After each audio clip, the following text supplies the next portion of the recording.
The Borden case lies open beside a small lamp tonight, with old Fall River dust in the paper, and you are sitting quietly with the first thin pages.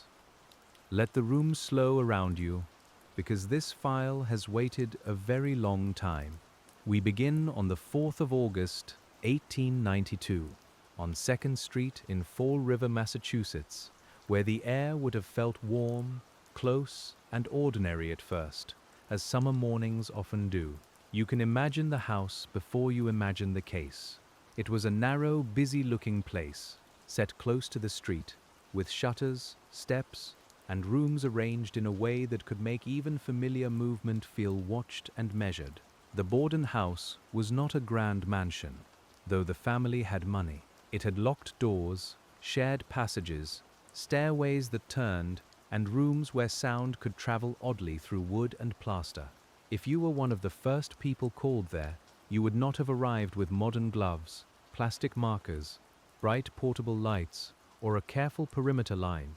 You would have brought your eyes, your notebook, your habits, and whatever patience you had gathered from years of ordinary police work. The street outside would still have had carriage sounds, boot steps, voices lowering as neighbors understood that something serious had happened inside. You would step from sunlight into the dimmer air of the house, and the case would begin with details that did not yet know they were details. The first report was plain enough, though nothing about it stayed plain for long. Andrew Borden had been found dead in the sitting room, and his wife, Abby Borden, would soon be found upstairs. Their daughter Lizzie was at home. Their maid, Bridget Sullivan, was nearby, unwell and exhausted from household work in the heat. Emma Borden, Lizzie's older sister, was away from Fall River, and that absence became one more empty chair in the room. You turn the first page slowly, because the early minutes matter. A call went out, people arrived, and the house began to fill before anyone could seal it in the way a later investigator might have wished. A doctor came, police came, neighbors came in and out. The soft boards of the floor took one footstep after another, and every footstep changed what could be known with perfect confidence. In our quiet study tonight, that is one of the first things to understand about the Borden case. It was investigated by people who were serious, but they were working inside the limits of their time. They had no fingerprint database to consult, no blood typing in the modern sense, no household surveillance, no taped interviews, no DNA waiting in a lab. They had memory, timing, appearances, statements, stains, fabric, household objects, and the human ability to notice when one answer did not rest easily beside another. So you sit with them for a while. You let the paper smell faintly of age. You feel the roughness of a copied statement under your fingers. You hear, in your mind, the low speech of men trying to keep order in a house where order had already left. The case does not need to shout. It only asks you to keep looking. The morning itself had begun with domestic unease. Several people in the Borden household had been feeling ill in the days before, and there had been talk of spoiled food, possible poisoning, and strange discomfort. You can picture that detail, not as drama, but as background noise, the kind of worry that sits beside breakfast dishes and closed windows. The house would have held the scent of food, medicine, soap, old wood, and summer air that did not move easily. Andrew Borden went about his errands that morning. He was a businessman, frugal by reputation, known in Fall River, and not always warmly. He moved through town while the morning continued inside the house. Abby was upstairs for part of the time. Bridget washed windows, going in and out, climbing and bending, carrying the ordinary weight of a hot day's work. You can almost feel how investigators later tried to rebuild those hours. They had to take small pieces from different people and set them side by side. Who was in which room? Which door was locked? Who heard what? Who saw Andrew return?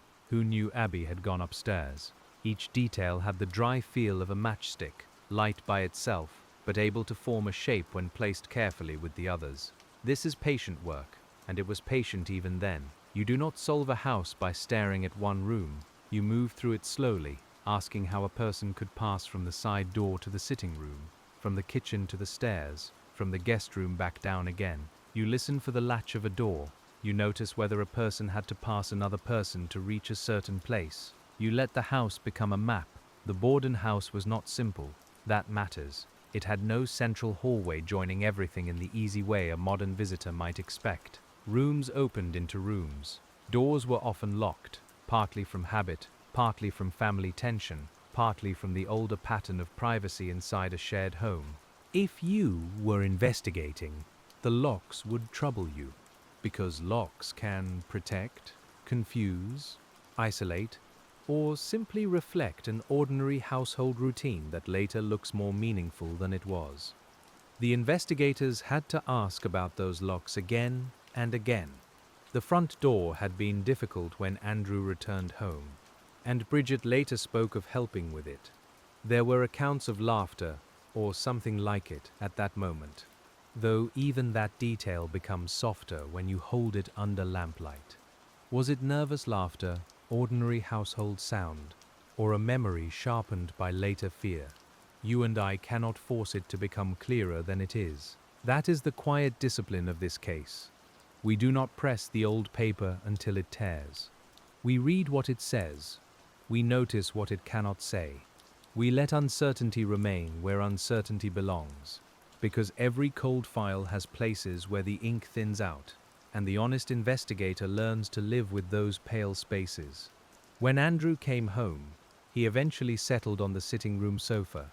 That small domestic fact became one of the fixed points in the file. The sitting room had familiar furniture, a clock-like arrangement of daily life, and light that would have entered from the windows in a quiet summer way. In later photographs and descriptions, the room can feel almost too still, as though it had been waiting to become evidence. You can imagine standing there without touching anything. The fabric, the wallpaper, the edges of furniture, the faint smell of dust warmed by afternoon heat, all of it would seem suddenly important. A room that had been lived in became a room to be read. Investigators looked at position, timing, access, and the strange intimacy of the place. This was not a lane, a field, or a distant road. This was a family sitting room. Upstairs, Abby Borden was found in the guest room. That room had its own quiet geography, with a bed, bureau, carpet, and the stillness of a space not meant for public eyes. You can feel how the investigation widened at that moment. The house no longer held one terrible discovery. It held two, separated by flaws, by time, and by questions that would trouble Fall River for decades. The timing became essential. Many believed Abby had died earlier than Andrew, though exact certainty was beyond the tools of the day. Doctors could estimate, observe, compare warmth, stiffness, and circumstance, but they could not give the neat precision that later audiences sometimes expect. If you were reading the medical opinions now, you would notice the careful language, and also the limits beneath it. The body gives information, but not always a clock. That uncertainty shaped everything. If Abby died first, then someone remained in or near the house for a considerable time before Andrew's death. If the timing was wrong, other possibilities shifted. Every minute mattered, yet the minutes were made from memory, movement, and interpretation. You can feel the investigators trying to hold them still, like loose receipts in a draft from an open window. Lizzie Borden's statements became central almost at once. She said she had been in the barn for part of the morning, looking for lead sinkers or something related to a planned fishing trip. The barn was warm, dusty, and separate from the main house, with loft space and the dry smell of hay, old boards, and stored things. If you stand there in imagination, you can feel the heat gathering under the roof. Investigators had to ask whether that account fit the day. They looked at dust, timing, and the practical question of whether someone would spend time there in that heat. They asked about a note that Lizzie said had called Abby away, though the note was never found. They listened to her words, then listened again. when her words changed in small ways. A statement can be truthful and still uneven, especially after shock, but an uneven statement is where an investigator naturally rests his pencil. You, as the quiet detective tonight, do not need to decide too quickly. That is not our work here. Our work is to sit beside the file and understand what it felt like to investigate when every answer opened into another room. Lizzie was not an unknown stranger. She was a daughter of the house, a church-going woman, known in the community, and her place in the family made every question delicate. The police of Fall River were also investigating under public eyes. The Borden name mattered. The newspapers came quickly. Neighbors talked. Rumors traveled with the speed of footsteps and print. By evening, the house was no longer only a home on 2nd Street. It was a place people imagined, argued over, and entered through stories that often grew firmer than the facts beneath them. You can hear the newspaper offices if you let the scene widen. Metal type being set, paper stacked, editors deciding which detail belonged above the fold. The smell of ink, oil, and damp summer clothing would have mixed with urgency, though we keep our own pace slow. For investigators, that attention was not helpful. It made the case louder, while the actual work required quiet. There was one more difficulty in those first hours, and it followed every person who crossed the threshold. The crime scene was handled before crime scenes were treated with the careful ritual we expect now. People moved through rooms. Items were examined, shifted, discussed. Officers did what they knew to do, but the science of preservation had not yet fully arrived. The file began, in a sense, already disturbed. That does not mean the investigation was careless in spirit. It means it belonged to its century. You can respect the men who tried, while still seeing what they could not do. They had no sealed evidence bags with labels printed in clean black ink. They had cloth, boxes, drawers, memory, and testimony. They had the pressure of a town waiting for answers before the facts were ready to bear that weight. The search for a weapon became one of the slow centers of the Borden case. Investigators examined axes and hatchets associated with the household, including items found in the cellar. The cellar itself matters in the imagination of the file.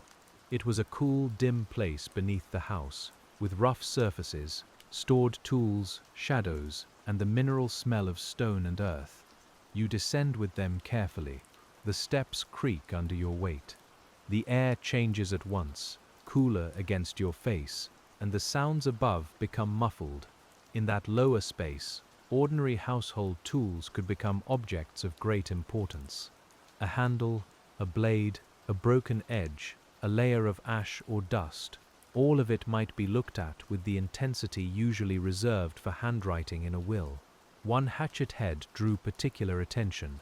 Its handle was broken, and investigators considered whether it could have been connected to the deaths. Later, argument would gather around it, as argument gathered around almost everything in this case. Was it meaningful evidence, or one more tool in a house where tools were expected? Was the dust natural, disturbed, placed, or misunderstood? The file gives us questions, and we sit with them. Modern readers often want the object to confess. They want the hatchet to settle the case with silent certainty. But old evidence rarely behaves that way. It sits in a box, cold to the touch, stubborn and mute. You can turn it in your mind beneath a lamp, but it does not explain itself. It only asks whether the people around it saw clearly enough. Clothing became another place where investigators looked for answers. In the days after the deaths, attention turned to a dress Lizzie had burned. She and others said it had been stained with paint, and burning old clothing was not unheard of in a household that made practical use of rags and fire.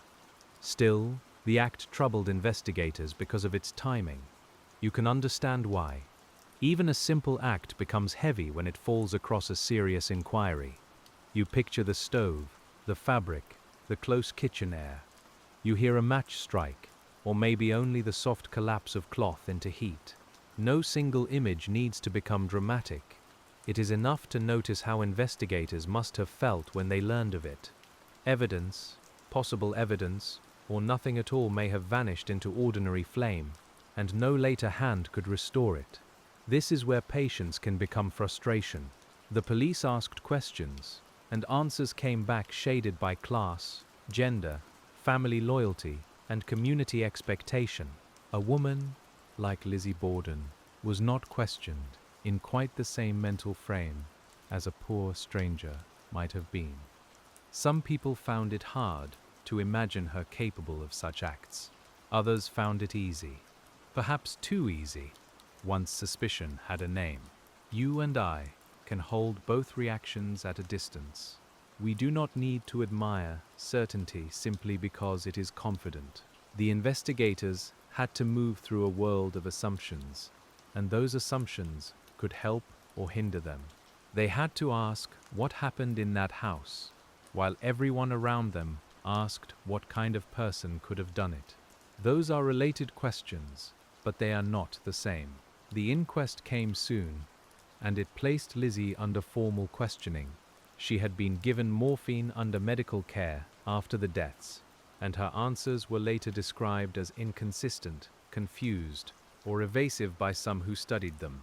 You can imagine the room where questions were put to her, the scrape of chairs, the dry throat, the watchful faces, the sound of a pen trying to keep up. For an investigator, a transcript is both gift and trouble. It preserves words, but not always tone. It gives sequence, but not always state of mind.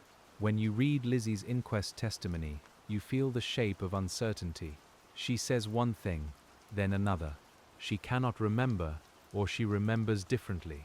Is that guilt, shock, medication, fear, stubbornness, or the natural failure of memory under pressure? The file does not make that choice for you. That is why the Borden case has lasted. It is not merely that the deaths were shocking, though they were. It is that the evidence sits in a half-light. There is enough to suspect, enough to doubt, enough to argue, and never quite enough to close the door softly and say the room is finished. You turn the pages, and the pages keep breathing. Lizzie was arrested on the 11th of August, 1 week after the deaths. The date has the plainness of a ledger entry, but behind it was a town already changed by rumor. She was taken from the protected space of family and placed within the machinery of law. You can imagine the sound of carriage wheels, the heat in the street, the faces at windows, and the guarded quiet of officials doing what they believed the evidence required. Her arrest did not settle the case. It transformed it. The investigation now had a defendant, and once a case has a defendant, every detail begins to lean toward trial. Police work, medical opinion, neighbor testimony, household history, and public fascination all moved slowly toward a courtroom. The file thickened. More paper gathered. More ink dried. We should pause with the people who had to speak. Bridget Sullivan, the maid, was one of the most important witnesses. She had worked in the household, moved through the rooms, heard sounds, answered doors, and rested upstairs after feeling ill. Her perspective was close, practical, and shaped by labor. She knew the house not as a symbol, but as a place of chores, meals, stairs, and instructions. You can imagine Bridget's hands. They would have known the feel of wet cloth, window glass, stove heat, and door handles. She was not an abstract witness. She was a young woman far from her native island, employed in a difficult household, suddenly asked to remember every small movement of a terrible morning. Investigators needed her, and yet her memory had to carry more weight than any memory should be asked to carry. Her account helped fix the order of events, though it did not answer everything. She had been outside washing windows. She had let Andrew in, or helped with the difficult door. She had gone upstairs to rest. She heard Lizzie call out after Andrew was found. Each piece matters. Each piece also has edges worn by stress, illness, and time. When you sit with Bridget's testimony, you can feel the human burden of witness work. A witness is not a camera. A witness is a person with heat on her skin, sickness in her stomach, fear in her chest, and an employer's house collapsing into public scrutiny around her. She was asked to be precise in a morning that no one had prepared her to measure. Dr. Seabury Bowen was another central figure. He lived nearby and came when called, entering the house not as a detective at first, but as a physician and neighbor. His role carried trust and also complication, because early medical observations became part of the investigative record. You can picture the doctor's bag, the smell of leather and medicine, the practiced calm of a man used to sick rooms. Though this was different from any ordinary call, doctors in 1892 worked with trained senses. They observed color, temperature, position, digestion, and all the signs available before later laboratory methods became common. Their knowledge was real, but it was bounded by the era. When Dr. Bowen and others gave opinions about timing, those opinions mattered, yet they could not become the kind of exact answer a modern juror might expect. The Borden case asked medicine to be a clock, and medicine could only approximate. That is a quiet but important point. You can write a time in the margin, but the margin does not make it certain. Investigators needed to know when Abby died, when Andrew died, and whether someone could have moved unseen between those moments. The medical evidence offered guidance, not final rest. As the days passed, the house itself remained a silent witness. 2nd Street became a place people looked at differently. The ordinary boards and shutters held an unwanted fame. Inside, investigators searched rooms, considered movements, and tried to reconcile statements with architecture. You can stand in the hall with them and feel how a house can resist explanation. There were doors between family worlds. Andrew and Abby occupied certain rooms. Lizzie and Emma occupied others. The arrangement suggested separations within closeness, a domestic pattern where kinship and distance lived under the same roof. Investigators could not ignore that. A house tells you how people move, but sometimes it also tells you how people avoid one another. Family tension formed part of the background. Lizzie and Emma had financial concerns and disagreements involving property and their father's decisions. There had been strain around Abby, who was their stepmother, though she had been in the family for many years. These matters did not prove anything by themselves. They were context, and context is not the same as evidence. Still, context shapes investigation.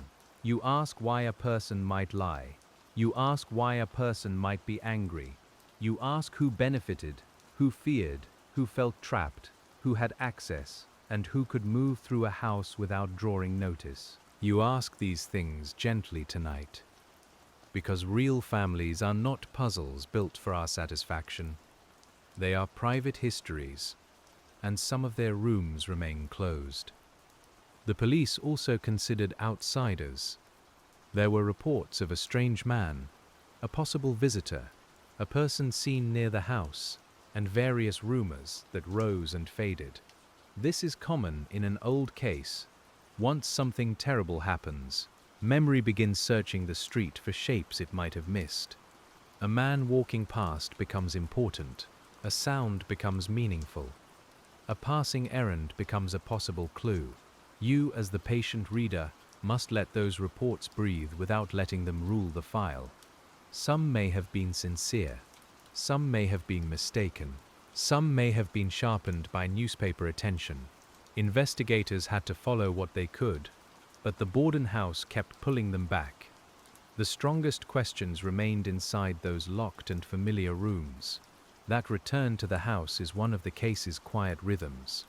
You go out into Fall River, then back to 2nd Street. You listen to gossip, then back to the guest room. You consider a stranger, then back to the cellar tools. You look at family money, then back to the sitting room sofa. The investigation moves outward, but the house holds the center. Fall River itself mattered too. It was a mill city, full of work, class divisions, immigrants, old families, and hard daily routines. Textile mills shaped the soundscape of the place, with machinery, whistles, foot traffic, and the long tiredness of labor.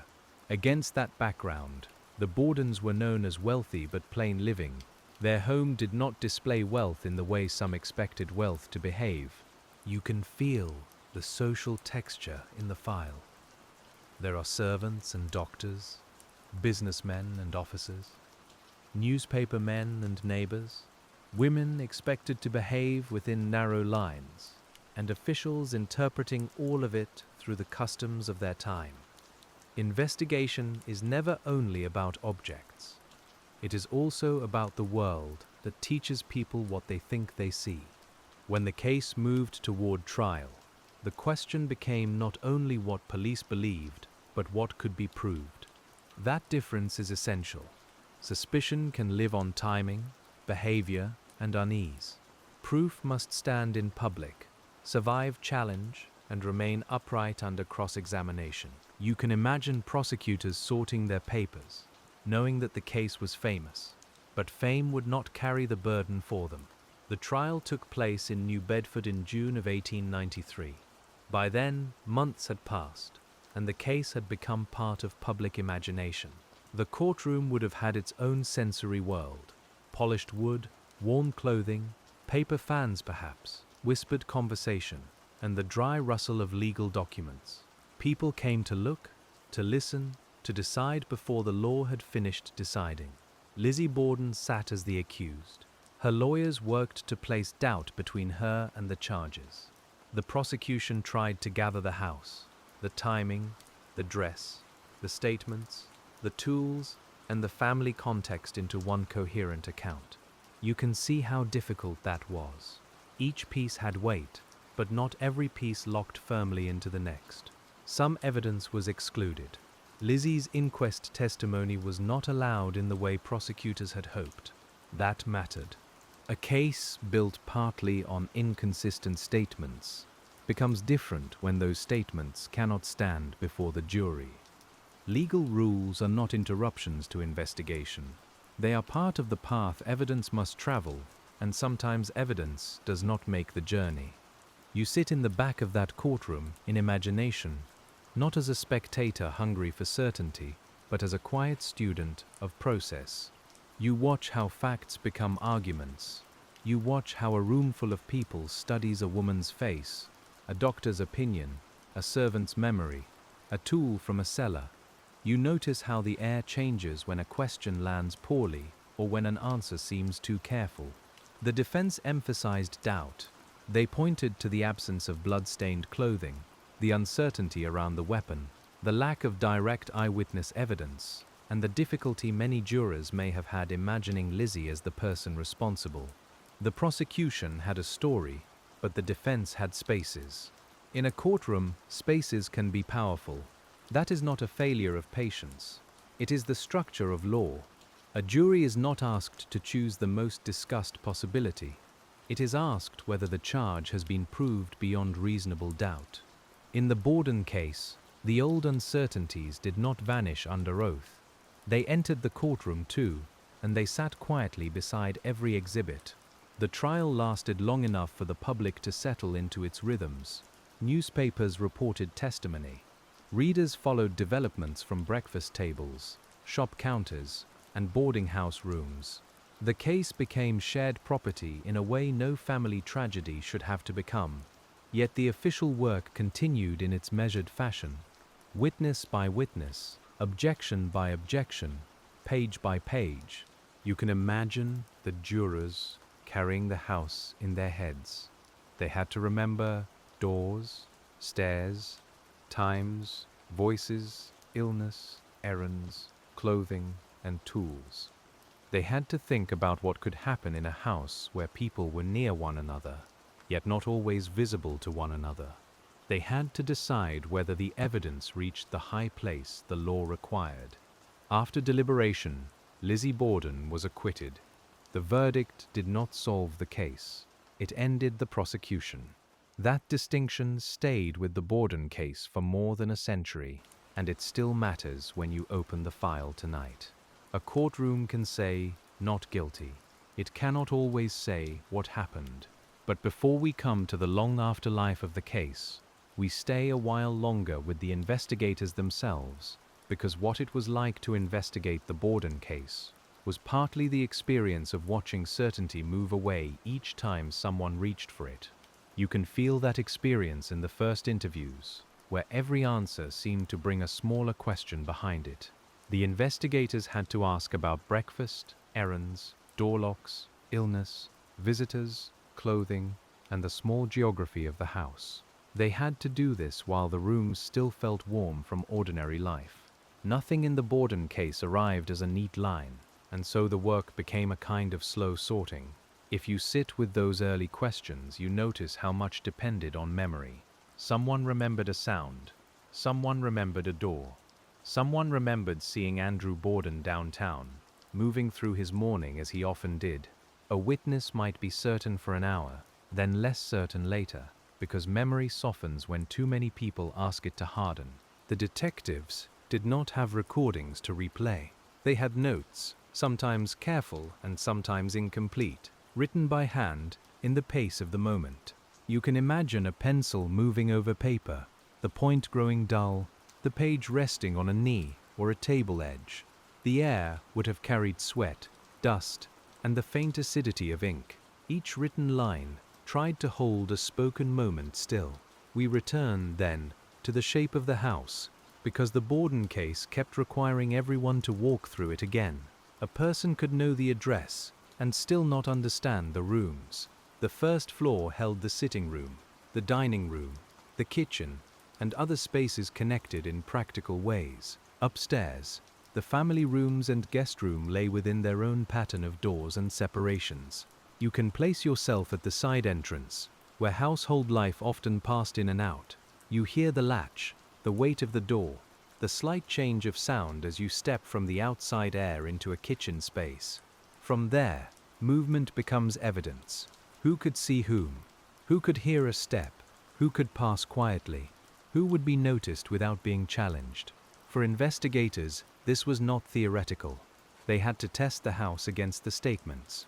If Lizzie was in one place, what could she know from there? If Bridget was upstairs resting, what could she hear below? If Abby was thought to be away because of a note, why was she not missed sooner? The house asked these questions without words, and the detectives had to answer with patience. There is a special kind of quiet in a house after people stop living normally inside it.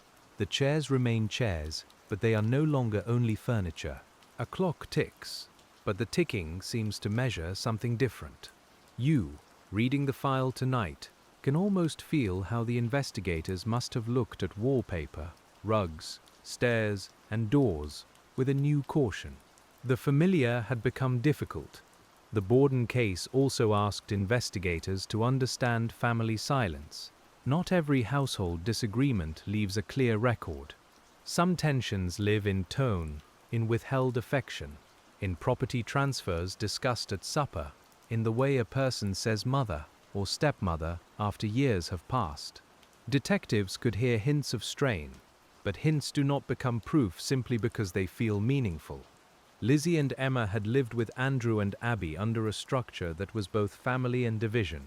Andrew's habits were plain, frugal, and firm. Abby's position in the household was respectable, but not simple. The daughters had expectations, grievances, memories, and loyalties. We do not turn these into easy motives. We only notice that investigators had to study them, because investigation often begins where ordinary discomfort has left a mark. You might pause over the household meals. They are small details, but they matter in a file like this. Food had been spoken of in connection with illness. Mutton, bread, fruit, coffee, and leftovers appear in accounts, not as curiosities, but as part of the rhythm of that week. The kitchen would have smelled of heat and cooked food, and that warm heaviness sits quietly behind the testimony. Illness complicated perception. Bridget had been sick. Members of the household had not felt well. Lizzie had spoken of fears that the family had been poisoned. When people are unwell, Time can blur, movements can become slower, and ordinary sounds can seem misplaced. For an investigator, such background matters because a witness with a sore body and tired mind may still be honest while remembering imperfectly. The pharmacy visit became part of the surrounding story. Lizzie reportedly tried to buy prussic acid in the days before the deaths, saying it was for cleaning a sealskin cape, though the sale was refused. This point carried great weight in public discussion, but it did not travel easily through the legal process. You can feel how investigators would have held it close, then watched lawyers argue over whether it belonged in front of a jury. That is another lesson in the Borden case. A clue may matter to police and still fail as courtroom evidence. The path from suspicion to admissible proof is narrow, lined with rules that can feel dry until you remember why they exist. A courtroom cannot admit every troubling story simply because it troubles people. It asks whether the story is reliable, relevant, and legally fair. So you watch the investigators gather more than they can use. This happens often in old cases. A file swells with reports, interviews, impressions, and leads, but only some pieces are allowed to stand under the court's light. The rest remain in the folders, faintly present, shaping what people think without deciding what the law can say. The paper grows heavier, and the answer remains light. The Borden case drew attention partly because it sat at a crossing point between old methods and newer expectations. Policing was becoming more organized, and forensic thought was developing, but many tools we now assume were absent or unevenly used. Investigators looked at patterns, searched for stains, compared statements, and observed behavior. They could not call a laboratory and wait for a clean report that made everything simple. You can imagine the texture of their work: a jacket brushed with dust, a hat lifted in a warm parlor, a handkerchief taken out, used, folded again. A question asked in a low voice because the room contained grief, suspicion, and social rank at once. Investigation is often pictured as action, but here it was more like standing still long enough for contradictions to show their edges. The barn remained one of those edges. Lizzie's account placed her there during part of the crucial period, and so investigators studied it with care. The barn loft was dusty, hot, and exposed to the thick breath of August. If you climb there in your mind, your hand touches rough wood, your shoes disturb dry grit, and the air feels older than the morning itself. Police looked for signs that someone had been there recently. Dust became a kind of witness, though not a perfect one. Disturbed dust might suggest movement, but dust also gathers unevenly, shifts with drafts, and tells its story in a language people can misread. You can see an officer bending close, trying to decide whether marks in such a place were fresh, old, meaningful, or merely ordinary. The question was simple on its surface. Had Lizzie spent the time in the barn, as she said? Beneath that, the question grew wider. If she had not, where was she? If she had, what could have happened inside the house without her knowing? Every possible answer required a path, a clock, and a human being moving through heat, doors, and expectation. We should not make the barn more certain than it is. It became famous because the case became famous. In the moment, it was one more hot, dusty space to examine, and its silence may have frustrated investigators more than it helped them. The Borden case is full of places like that, places that feel almost ready to speak, then remain still. Years later, readers would return to those same places with modern instincts. They would ask about trace evidence, transfer, fingerprints, and scene control. They would wonder why more was not preserved, why people entered the house, why clothing was handled as it was. These are fair questions, but they must be asked with one foot in 1892. Otherwise, we judge a candle for not being an electric lamp. You, with the file in front of you, can hold both views at once. You can see what was missing and still respect the seriousness of the work. The investigators had a family dead in their own home, a daughter under suspicion, a town watching, and tools that seem fragile from our distance. They had to move anyway. They had to ask questions anyway. The case did not wait for science to catch up. The neighbors formed another ring around the investigation. People on 2nd Street and nearby streets offered impressions, timings, and small observations. A person may have seen Andrew returning. Another may have heard something, or noticed nothing, which can also become a kind of testimony. You can imagine curtains shifting, doorways filling, voices lowering as news passed from one household to another. In a neighborhood case, the outside world presses close. The investigators could not treat the Borden house as isolated because it stood among other homes, other routines, and other eyes. Yet, neighbors often see fragments, not whole events. A carriage passes. A woman appears at a window. A door opens. A boy runs an errand. Each fragment may be honest, but a fragment is still only a fragment. This is where patient detective work becomes almost domestic. You compare one person's clock with another person's memory. You ask how far a sound might travel through open windows. You consider whether a witness looked at the time before or after hearing news. You let the street settle into a map of attention where not seeing something may matter less than people later believed. The heat itself deserves a place in the file. August in Fall River could be heavy, and a close house without modern cooling would affect everyone inside it. Clothing clung, air thickened, odors lingered. Work took effort. If you are trying to understand the Borden case, you let that physical discomfort enter the room, because people think, move, and remember differently when the day presses on them. Bridget's window washing becomes more vivid when you remember the heat. She was going up and down, working outside and inside, with illness already troubling her. A pail would feel heavier than usual. Water would warm quickly. Glass would glare in the sun.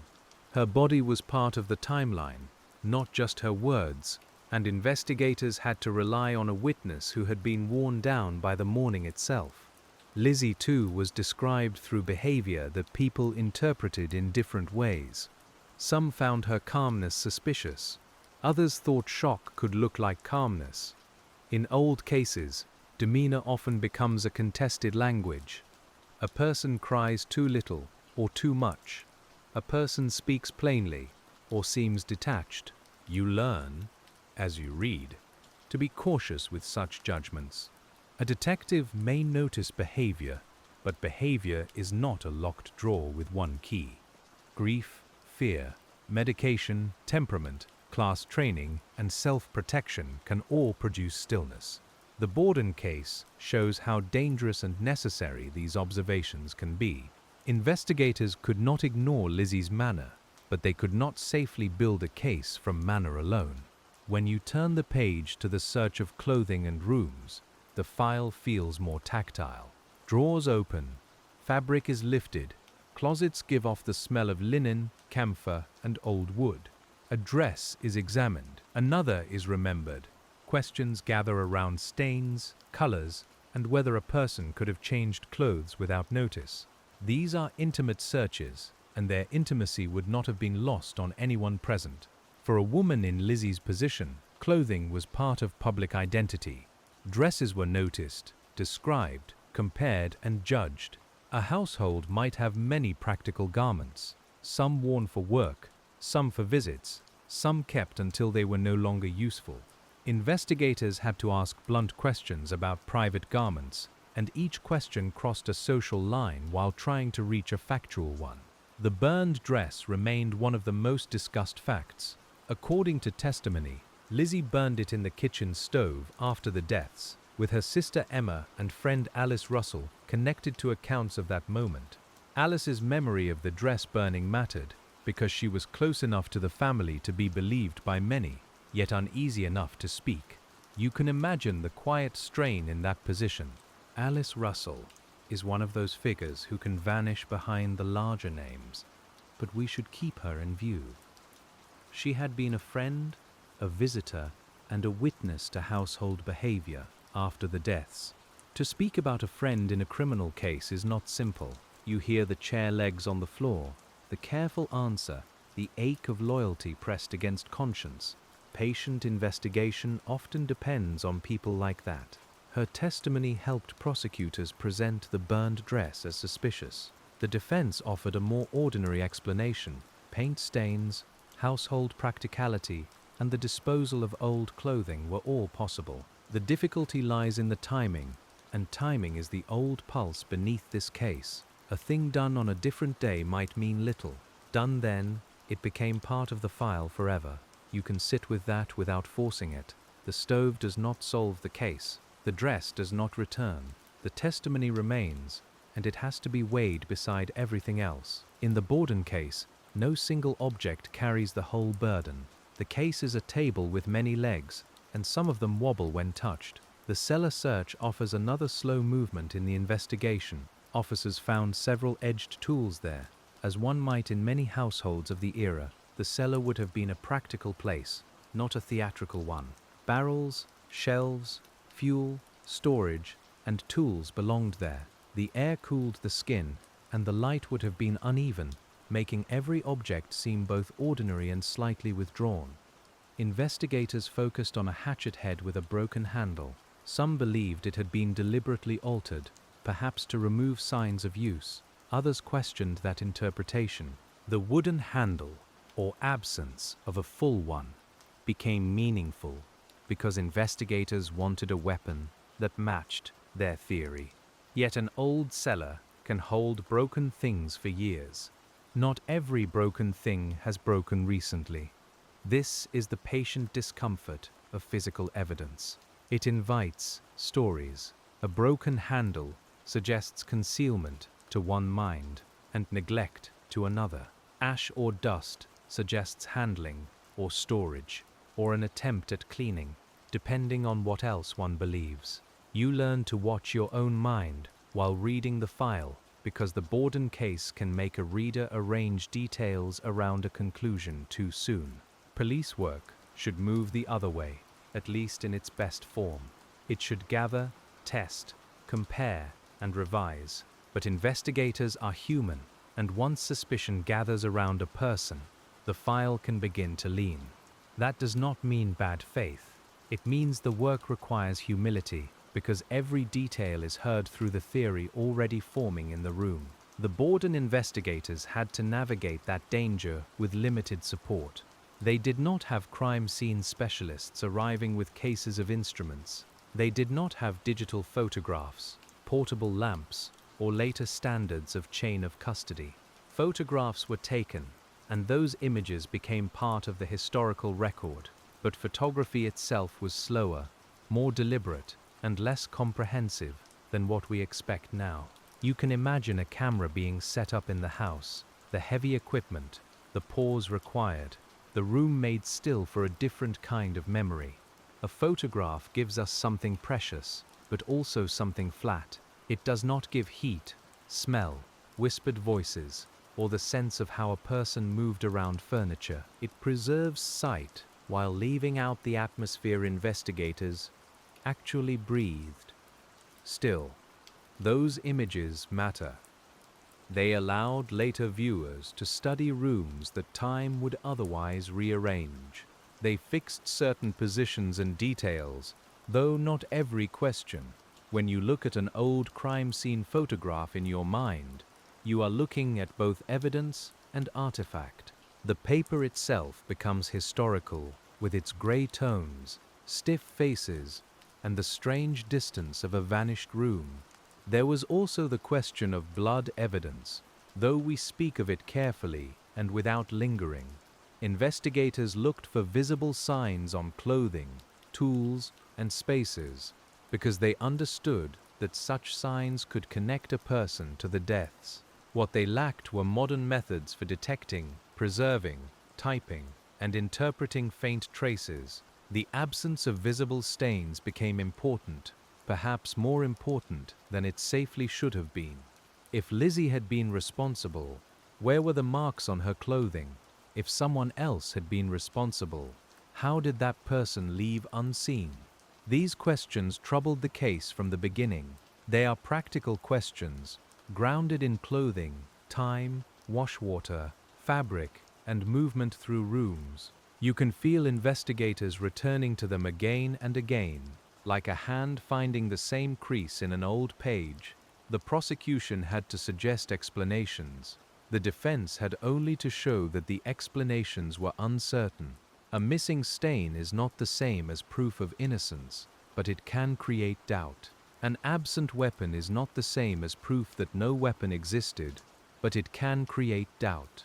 In the courtroom, doubt does not need to solve the case. It only needs to remain reasonable. We move softly now from the house to the police station, because the Borden case also lived in offices where men spoke under gaslight and sorted notes. You can picture desks, blotters, folded newspapers, hats placed on hooks, and the smell of tobacco in wool. Reports would be copied, discussed, corrected, and carried. The investigation became a paper weather system, with each statement adding its own pressure. Marshal Rufus Hilliard and other officials had to manage both evidence and public expectation. The case was too visible to remain only local police business in the ordinary sense. Fall River wanted answers. Newspapers wanted developments. The family had standing. The accused was a woman of social position. Every decision was watched, and watched decisions often become harder to make quietly.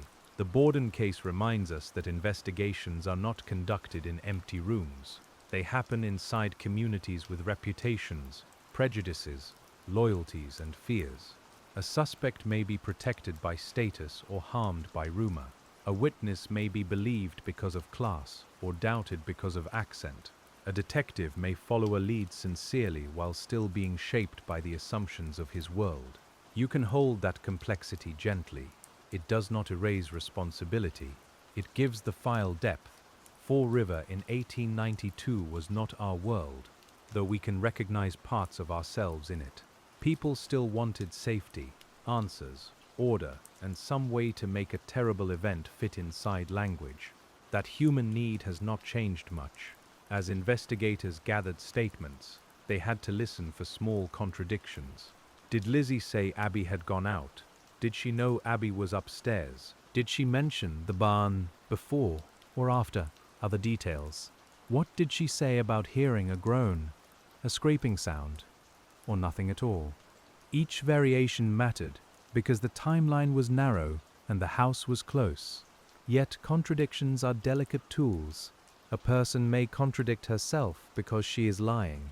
A person may contradict herself because she is frightened, medicated, exhausted, or asked the same question too many ways.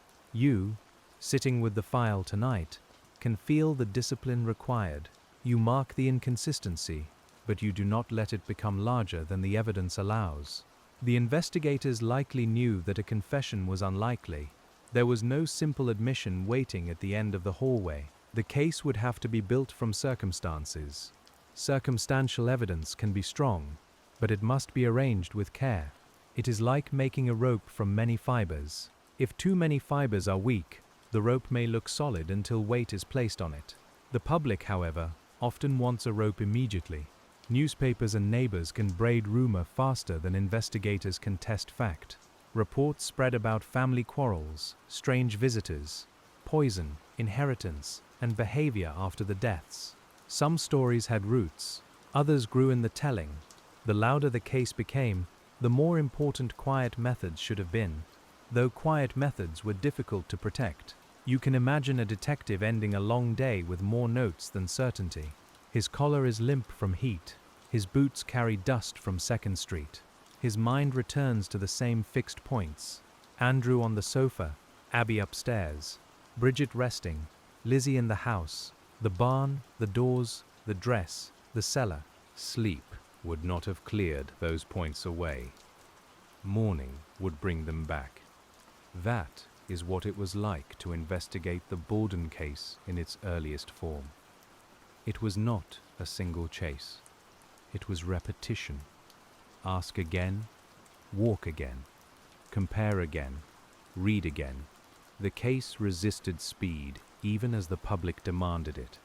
The investigators had to live inside that mismatch, and old cases often begin there, between what people want now and what proof can bear. The grand jury came before the trial, and its work added another layer of formality. Evidence was presented, witnesses were heard, and the machinery of indictment moved in its deliberate way. You can picture the civic rooms, the sober clothing, the scrape of pen nibs, and the sound of legal language surrounding intimate household grief. The Borden case passed from household shock into public law. Lizzie's life narrowed during this process. She was no longer simply a daughter in a difficult family. She was the accused in one of the most watched cases in Massachusetts. Whatever one believes about her, that transformation was immense. A person's name can become a symbol so quickly that the person beneath it almost disappears. Investigators, lawyers, reporters, and readers all took hold of her image. For a detective, the accused must remain both person and subject. That balance is hard. Too much sympathy can soften necessary questions. Too much suspicion can harden every gesture into evidence. The Borden case tests that balance even now. You may find yourself watching Lizzie's every reported movement, then reminding yourself that reports are not the same as direct sight. Emma Borden's role was quieter, but important. She had been away when the deaths occurred, and she returned into a world that had changed without her. Her relationship with Lizzie, with their father, and with Abby formed part of the background investigators had to understand. Emma's absence spared her suspicion in one sense, but it also meant she could not fill the central morning with first-hand knowledge. You can imagine Emma returning to Fall River, the station noise, the dust of travel, the terrible news already hardening into public talk. A family home can become unfamiliar in a single message.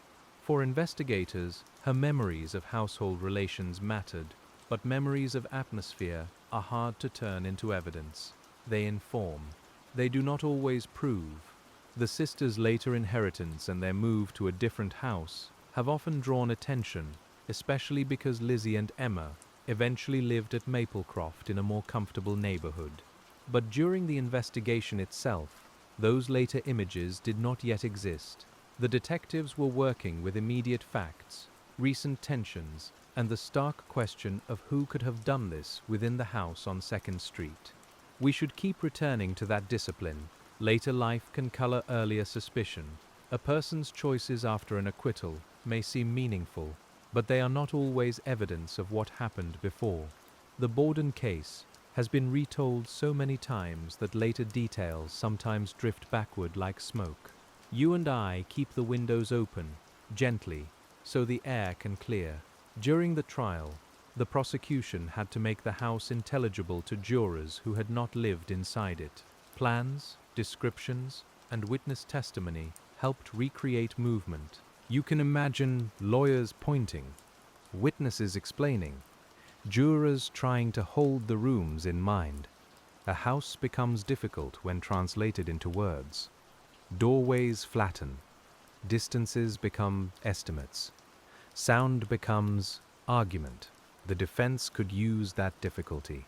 If jurors could not clearly imagine the route, the time, or the concealment, doubt could grow. This is not trickery. It is part of adversarial law. The prosecution says, "Here is how it happened." The defense says, "Perhaps, but can you be sure?" In the Borden case, certainty had to cross a room full of uncertainties. Medical testimony also had to be translated. Doctors spoke about timing, observations, and what could be inferred. Jurors had to decide how much confidence to place in those opinions. You can feel how the limits of 19th century medicine became legal space. A firm estimate might support one story. A range might permit another. Science, in that courtroom, was useful but not final. The famous absence of a clearly identified weapon remained a central weakness. A household tool might fit. A particular hatchet might be suspected. But suspicion around a tool is not the same as a clean connection. The jury had to decide whether the state had shown enough. You, sitting in quiet retrospect, can see how a missing certainty becomes its own presence in the room. There is a softness to old exhibits that modern screens cannot capture. A tool on a courtroom table has weight, smell, and age. Fabric has folds, paper curls at the edge. Jurors can look closely, but they also bring their own imaginations.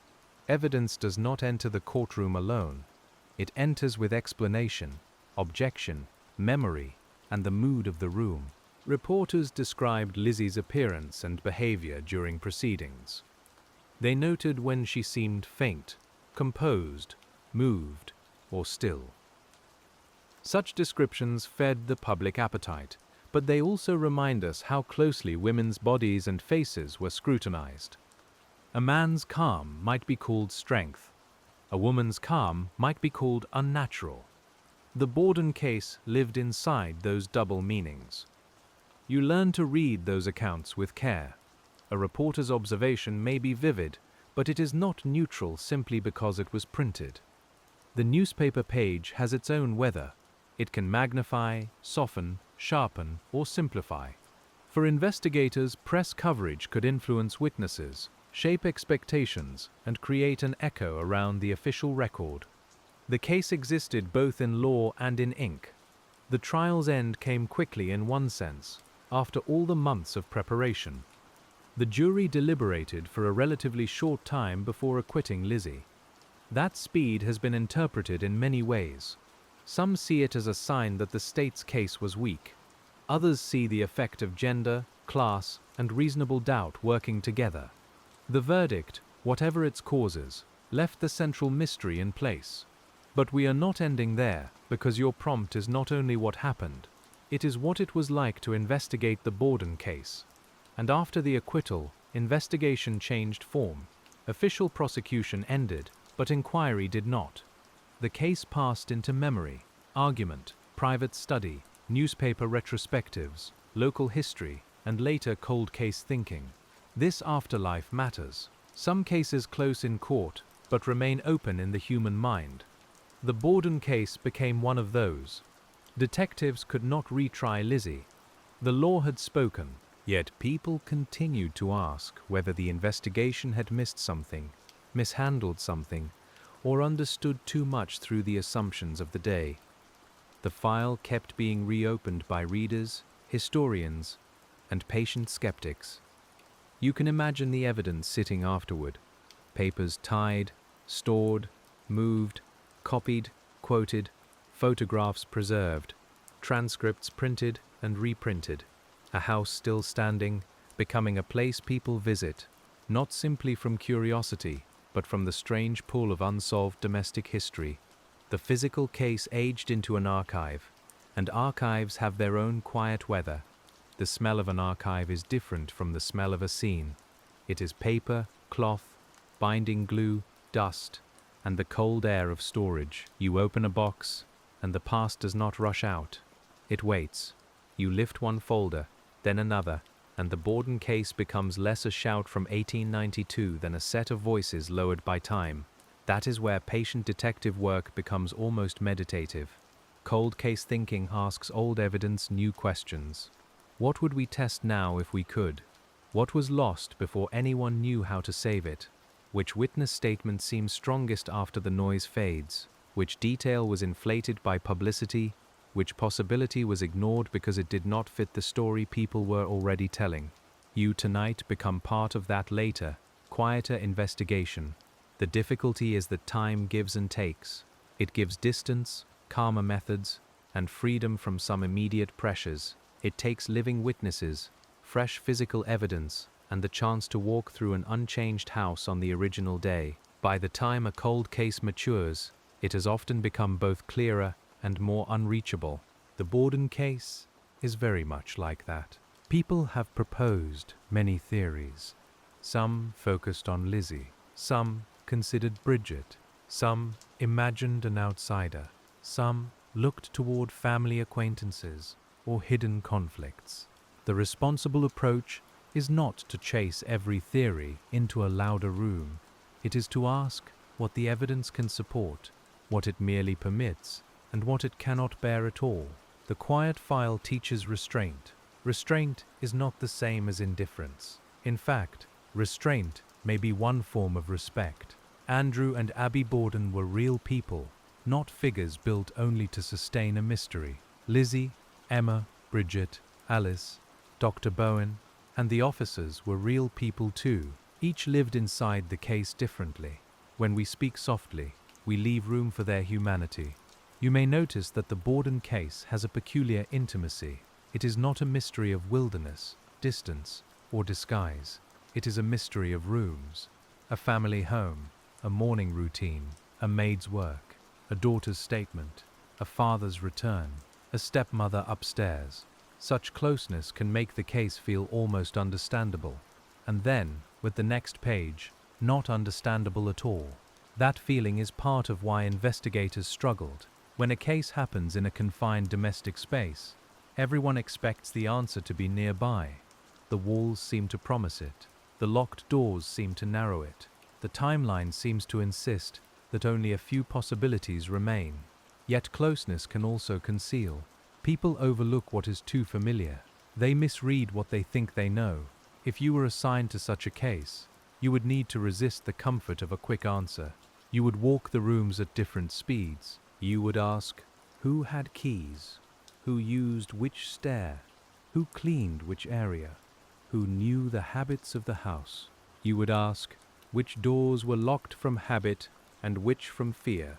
You would listen to how people described one another when they thought they were only describing routine.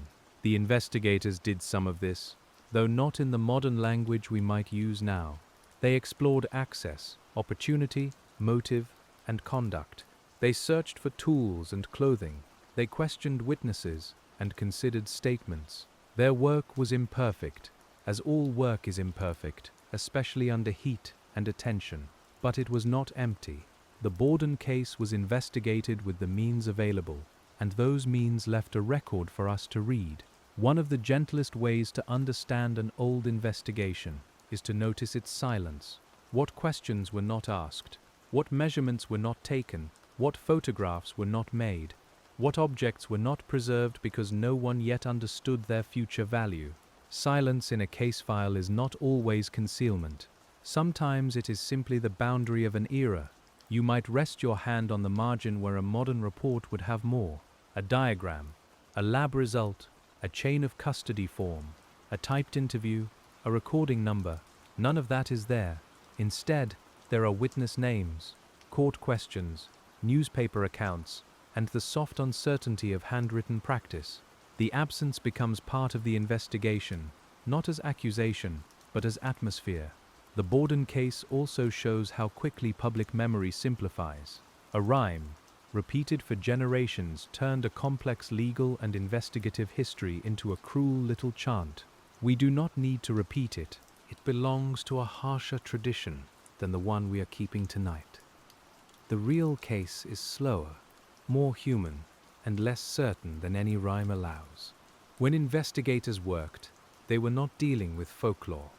They were dealing with the immediate problem of 2 deaths and a living household of witnesses, relatives, and community ties. They did not know they were making an American legend. They knew only that the facts did not lie down neatly. In that sense, their experience was ordinary in the deepest way, because many difficult cases feel unfinished even while they are happening. You can think of the files as layers. The first layer is the morning itself. The second is the police response. The fourth is the indictment and trial. The fifth is public memory. The sixth is later study, where people like us return at night, not to make noise, but to see whether the old layers still hold their shape. Each layer changes the one beneath it. A witness statement after newspaper coverage is not quite the same as a statement before it. A later recollection may borrow from printed accounts without meaning to. A historian may select details that support a theory. A television retelling may make sharp what was once uncertain. The patient reader keeps asking where each detail first appeared. That question is one of the quiet tools of cold case work. Where did we first learn this? Who said it? When? Under what pressure? Was it recorded by an officer, testified to in court, printed by a reporter, remembered decades later, or repeated because it sounded right? In the Borden case, as in many old mysteries, source and timing matter almost as much as content. You are not being asked tonight to solve it. You are being asked to sit with what investigation felt like. And investigation often feels like this: a lamp, a table, a room that grows cooler after midnight, and the slow recognition that every answer must earn its place. You do not chase the loudest detail. You wait for the detail that survives being read twice. The case file rewards that patience. Small things become steadier when revisited. The locked front door, the supposed note for Abby, the barn, Bridget's illness, the burned dress, the pharmacy story, the cellar hatchet, the inquest contradictions, the excluded testimony, the acquittal. None of these alone is the Borden case. Together, they form the old pattern we keep studying. A modern investigator might begin by controlling the scene more tightly. The house would be secured, entry logs would be kept, photographs and video would capture every room before objects were moved. Clothing would be collected carefully, trace evidence would be preserved, interviews would be recorded, timelines would be built with phone records, cameras, receipts, and lab results. In 1892, none of that was waiting. This contrast can make the old investigation seem fragile. It was fragile, but fragility does not mean uselessness. Human observation still matters. Early statements still matter. Architecture still matters. Motive and opportunity still matter. The old detectives had fewer tools, but some questions remain the same across every century. Who was there? What changed? What cannot be explained by ordinary movement? You can almost hear a modern cold case detective speaking gently over the old file. Start with the timeline.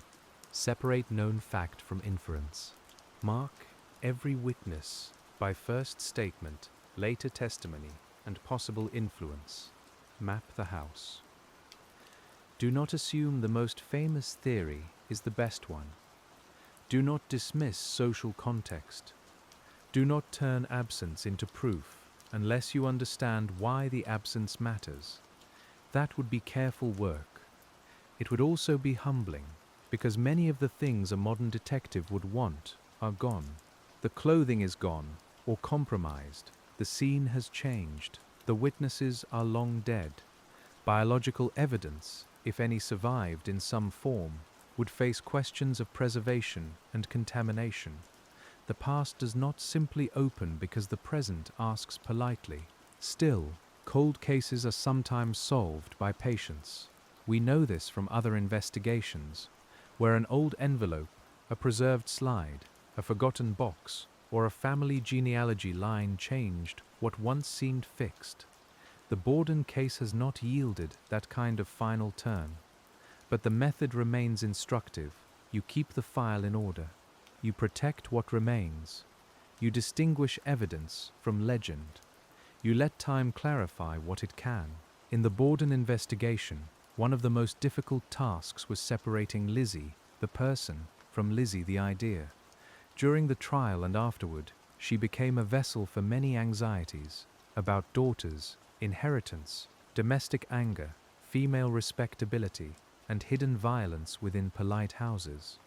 People read her through those fears.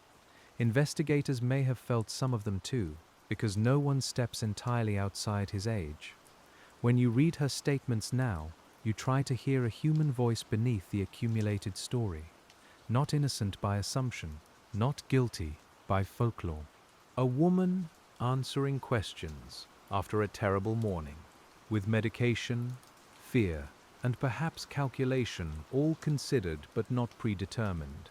That kind of listening is slow. It does not satisfy the part of the mind that wants a verdict before sleep. The same courtesy belongs to Bridget. She too became a figure in theories. Some later writers looked at her movements, her opportunity, her position in the house, and her life after the case. But in the original investigation, She was primarily a witness and servant under great strain. You can respect the need to examine her account without turning her into a convenient shadow. Servants often knew the private life of a household more clearly than outsiders, but their own inner lives were rarely preserved with the same care. Bridget's work left traces in testimony because the case required it. Her feelings, fears, and later burdens are harder to recover. The investigator's notebook records what it needs, not always what a person was. That is one more silence in the file. Alice Russell, too, carried the case differently. Her testimony about the burned dress placed her in a painful position. Friendship and truth do not always walk easily together. You can imagine her remembering the kitchen, the heat, the cloth, the words spoken, and then understanding that memory might matter in a courtroom. A witness can become important without ever wanting importance. Dr. Bowen's position had its own complexity. Neighbor, physician, early responder, and later witness. He stood at several crossings. He had treated the family's concerns about illness and had been called into the house after the deaths. His observations became part of the medical and narrative foundation. In a small community, professional roles overlap with personal familiarity, and investigators had to work within that overlap. Fall River officials faced scrutiny from outside experts and from the public. Some criticized their handling of the scene. Some believed they focused too quickly on Lizzie. Others thought the case against her was obvious. These arguments began early and have not fully ended. The Borden case became a mirror in which people saw different failures, different certainties, and different kinds of doubt. You can let those arguments pass like distant street noise. The file remains on the table, one page at a time. We are not here to win an argument at midnight. We are here to understand the patient work, the limits of the work, and the human beings who had to do it under a glare they did not choose. The legal setting after arrest created another kind of investigation, one shaped by defense preparation. Lizzie's legal team had to examine the state's evidence, test witness accounts, and build reasonable doubt. Defense investigation is still investigation. It asks different questions, but it can reveal weaknesses in the same file. Where police may see a pattern, defense counsel may see a gap, and both are studying the same paper. Her defense included prominent lawyers, and their strategy benefited from the state's uncertainties. They could emphasize the lack of direct evidence, the absence of a proven weapon, and the social improbability jurors may have felt. They could challenge medical timing and witness interpretation. They could make the jury feel the weight of convicting someone when the old house still held unresolved spaces. That courtroom experience must have been difficult for investigators who believed they had followed the truth as far as it would go. To watch doubt gather around your work is not easy. Yet the law is designed to make doubt visible. A detective may feel frustration, but a trial belongs to more than the detective. It belongs to rules, rights, and the burden carried by the state. You can imagine an officer leaving court at the end of a long day, stepping into warm air, hearing carriage wheels and public voices. He might have replayed testimony in his mind. He might have thought of the house, of the cellar, of the burned dress, of statements that sounded different under a lawyer's questioning. Investigation does not end when a witness steps down. It continues inside the people who heard the answers. The acquittal meant Lizzie could not be tried again for those charges. For investigators, that created a hard boundary. Their belief, if they had one, no longer had a legal path. The case did not vanish, but official action narrowed. In practical terms, the work became archival almost immediately. What remained was memory, record, and the unresolved discomfort of a public answer that did not answer everything. Afterward, Lizzie returned to life in Fall River, though not to ordinary peace. She and Emma later moved to Maplecroft, and Lizzie used the name Lisbeth. Society did not fully release her. Some people shunned her, others remained curious. The investigation had ended in law, but public suspicion has a longer shadow than any courthouse can easily manage. For the purposes of our quiet file, that later life matters because it shows what unsolved suspicion does. It does not remain neatly in the past. It follows names through doors, down streets, into obituaries, into local memory. Lizzie lived many years after the trial, and yet the morning on 2nd Street stayed attached to her like a second address. Emma eventually left the shared home, and the sisters lived apart. People have wondered why. The file offers possibilities, but not a settled explanation. Later, family distance can seem like another clue, yet it may also belong to private matters we cannot recover. As always with the Borden case, you note the fact, then resist asking it to carry more than it can bear. This restraint is especially important because the case has invited fiction for so long. Plays, books, films, songs and retellings have layered imagined scenes over the record. Some are thoughtful, some are not. The real investigation can disappear beneath dramatized certainty. Tonight, we keep returning to the older, quieter materials, where uncertainty is not a flaw but part of the truth. You can feel how easily a writer could make the house louder. A locked door becomes a symbol, a dress becomes confession, a cellar tool becomes final proof. But patient detective work moves more softly. It says perhaps. It says, show me again. It says place that beside the first statement, not the 5th retelling. It says, the case is not improved by making it simpler than it was. The Borden case is also a study in how gender shaped investigation. Many people in 1892 found it difficult to imagine a respectable woman committing such an act, and that difficulty could affect both suspicion and doubt. Some turned away from the possibility, others were fascinated by it precisely because it disturbed expectations. Either reaction could bend interpretation. You, as the detective tonight, notice those bends. When a witness says, Lizzie seemed calm, what did calm mean when applied to a woman of her class? When the defense emphasized her womanhood, how did that shape the jury's imagination? When the prosecution described opportunity, did they also have to fight a cultural belief about what women could or could not do? The case file includes these invisible pressures. Class shaped it too. The Bordens were not socially lavish in the way some wealthy families were, but they were prosperous, known, and connected. Their position affected how people spoke about them, and what people expected from investigators. Bridget, as an Irish domestic servant, occupied a different social place. Her testimony was necessary, but the world heard her through its own hierarchies. A modern reader may see these pressures more clearly than the original participants did. That does not make us wiser in every way. It simply means time has changed the questions we know to ask. Future readers may see our own blind spots with the same calm disappointment. This is why humility belongs in every investigation, especially one as old and repeated as the Borden case. Let us return to the evidence table. The objects there do not care about our theories. A hatchet head is metal, a dress is cloth or was cloth before it burned. A door lock is mechanism. A note either exists or does not, though the claim of it may still matter. Objects are stubborn in one way and helpless in another. They cannot lie, but they can be misunderstood. The missing note is especially quiet. Lizzie, said Abby, had received a message calling her out, or something to that effect. Yet, Abby was found upstairs, and no note was found. Investigators naturally questioned this. If the note existed, where did it go? If it did not exist, why mention it? If it was misunderstood, who misunderstood? The absent paper becomes almost as present as any exhibit. You can picture investigators searching for it.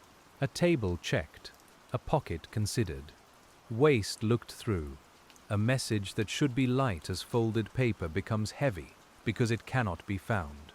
The room offers no answer. Later readers have made much of this, and understandably so. Yet absence again must be handled carefully. A lost note and a false note can look identical after enough time has passed. The front door difficulty is another such detail. When Andrew returned, the door was locked or difficult to open, and Bridget helped. Accounts include a sound of laughter from above or nearby, sometimes linked to Lizzie. This detail has been interpreted in many ways. You can hear the lock, the key, the maid's effort, the ordinary irritation of a stuck entry, and then the later weight placed upon a moment that may have lasted only seconds. In a quiet investigation, seconds matter, but they also distort. A witness remembers them after learning what came next. The memory is no longer standing alone. It has been lit from behind by tragedy. That does not make it false. It makes it human. You read it gently, with a pencil mark in the margin rather than a shout. The old house was full of such seconds. Bridget hearing something, Lizzie speaking to her, Andrew lying down, Abby going upstairs, a person moving through a room. The suspected time between the deaths. If the investigation could have stretched those seconds like thread and examined each one, perhaps the answer would have been different. Instead, investigators had to work with fragments gathered after the thread had tangled. The trial record gives us more than the police file alone. It shows how witnesses were asked to shape memory into formal answers. Yes or no. At what time? In which room? Who was present? Did you see? Did you hear? Courtroom language can be useful, but it can also flatten the unevenness of lived experience. A witness may know something in a way that resists the required form. You can feel that in old transcripts. A question presses for certainty. An answer hesitates. Counsel redirects. The judge rules. The stenographer records. Somewhere inside that process is a morning, a house, a human memory. Patient reading tries to hear both the legal form and the life beneath it. In the Borden case, the prosecution's theory depended heavily on opportunity within the household. The defense benefited from the same enclosed setting by emphasizing how difficult it was to imagine the acts occurring without obvious traces. This is the strange double nature of domestic cases. A close setting narrows suspects, but it also raises practical expectations. If someone did this inside the house, where is the unmistakable trail? The investigators looked for such a trail, but what they found was not enough to settle the matter. The absence of an obvious trail became part of the defense's strength. You can imagine a juror thinking not only about motive or behavior, but about sleeves, aprons, wash basins, doorways, and the time required to appear as Lizzie appeared. Practical doubt can be very persuasive. We do not need to decide whether that doubt was correct to understand its force. The jury's acquittal tells us that, in the courtroom, the state's account did not carry everyone to the required certainty. For investigators, that may have felt like watching their careful stack of details loosen in public.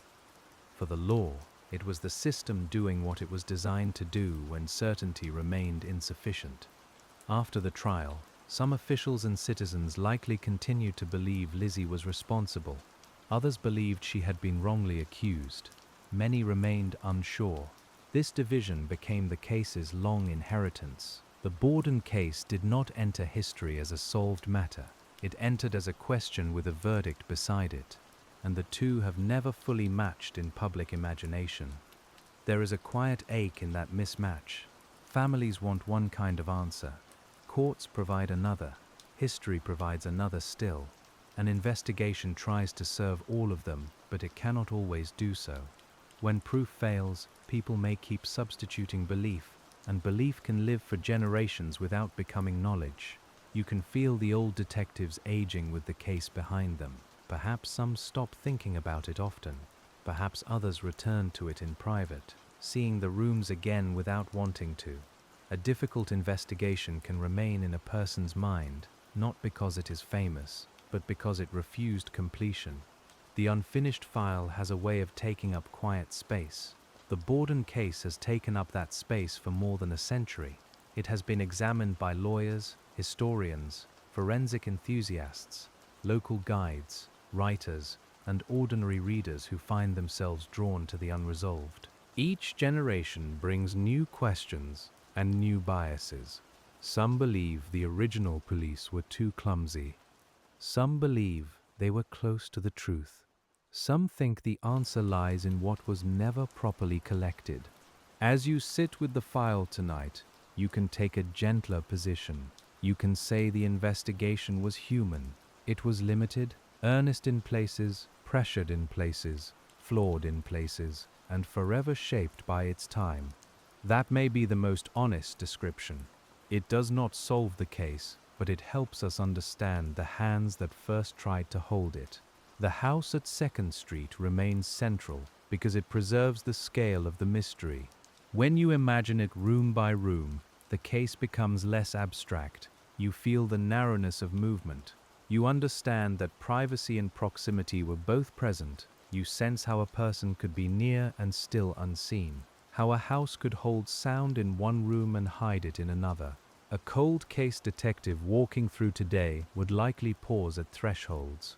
Thresholds matter. They mark what can be seen before entering, what sound carries, where light falls, where a person might hesitate. In the Borden house, thresholds were not merely architectural, they were social. Family members crossed some freely, others with distance, and servants moved according to work rather than intimacy.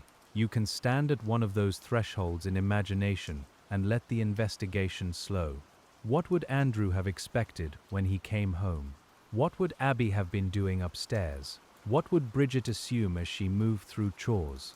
What would Lizzie know by habit, without needing to think? A house teaches its residents paths, and those paths can become invisible until investigators make them visible again.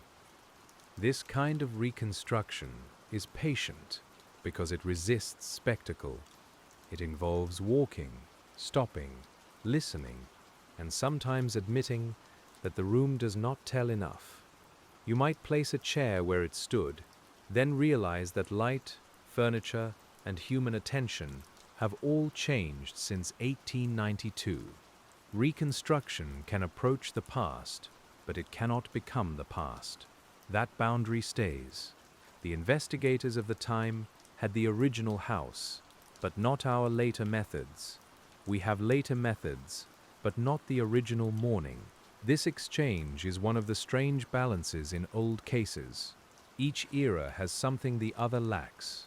The first investigators had immediacy. We have distance. They had voices alive before them. We have records that can be compared without the heat of the day. Neither position is complete. Together, they form a long investigation stretched across time. You and I, reading quietly, are not replacing the original detectives. We are sitting after them, noticing what they saw, what they missed, and what no one could have known to ask. The Borden case becomes a shared table with old officers, lawyers, witnesses, historians, and sleepy listeners, all gathered around the same unanswered center. That unanswered center is not empty. It contains work. It contains the effort of people who searched, questioned, testified, argued, preserved, and remembered. It contains the limits of law and the patience of archives. It contains the discomfort of uncertainty, which is not failure by itself. Some truths remain beyond reach because the path to them was lost too early. When the next box comes down from the shelf, we find not a solution, but the quieter machinery of the trial record, and the way every witness had to carry one small part of the Borden case into the open air. You set that box on the table, and the sound is small, a soft cardboard weight settling into the hush. Inside are the voices that had to become orderly for the court. Bridget Sullivan, Alice Russell, Dr. Bowen, officers, neighbors, and family connections, each one carrying a narrow piece of the morning. The Borden case, by then, was no longer only a house with locked doors. It was a record, and records have their own kind of weather.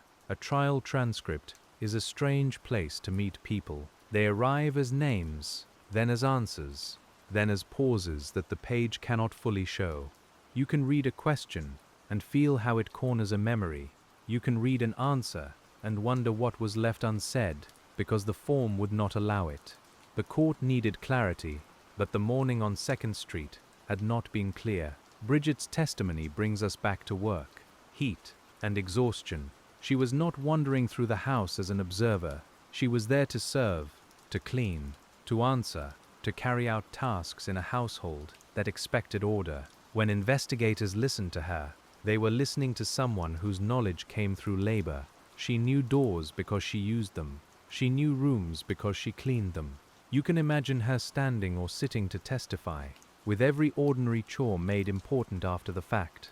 Washing windows became a timeline. Going upstairs became an event.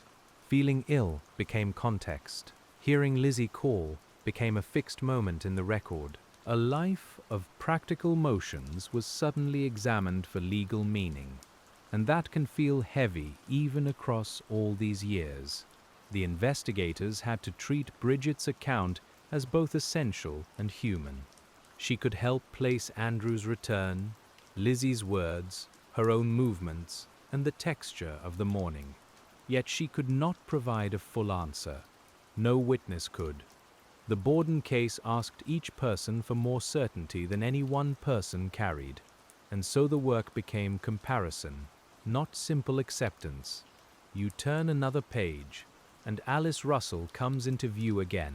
Her place in the case is quieter, but deeply important. She was a friend of Lizzie's, and she had been present in the days after the deaths, when the house was still filled with shock, visitors, and whispered practical decisions. Her memory of the burned dress became one of those details that never quite stopped glowing. Alice did not discover the central facts of the morning. She did something more delicate. She remembered a later action that seemed to trouble the story. Investigators and lawyers had to ask her what she saw, what she heard, and what she understood at the time. You can feel the discomfort of that. Friendship is not built for cross-examination.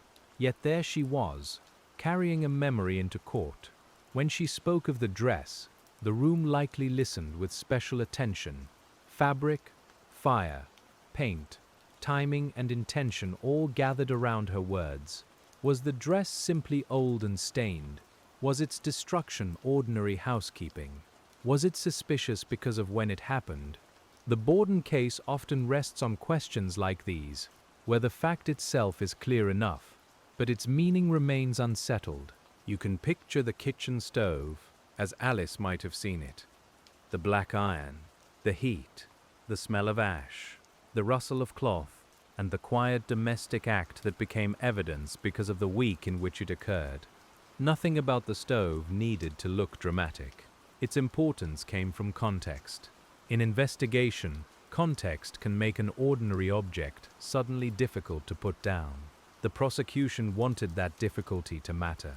The defense wanted the jury to see the dress as a worn garment disposed of in a practical way. Both readings were available. That is the patient ache of this file. It is not empty of facts.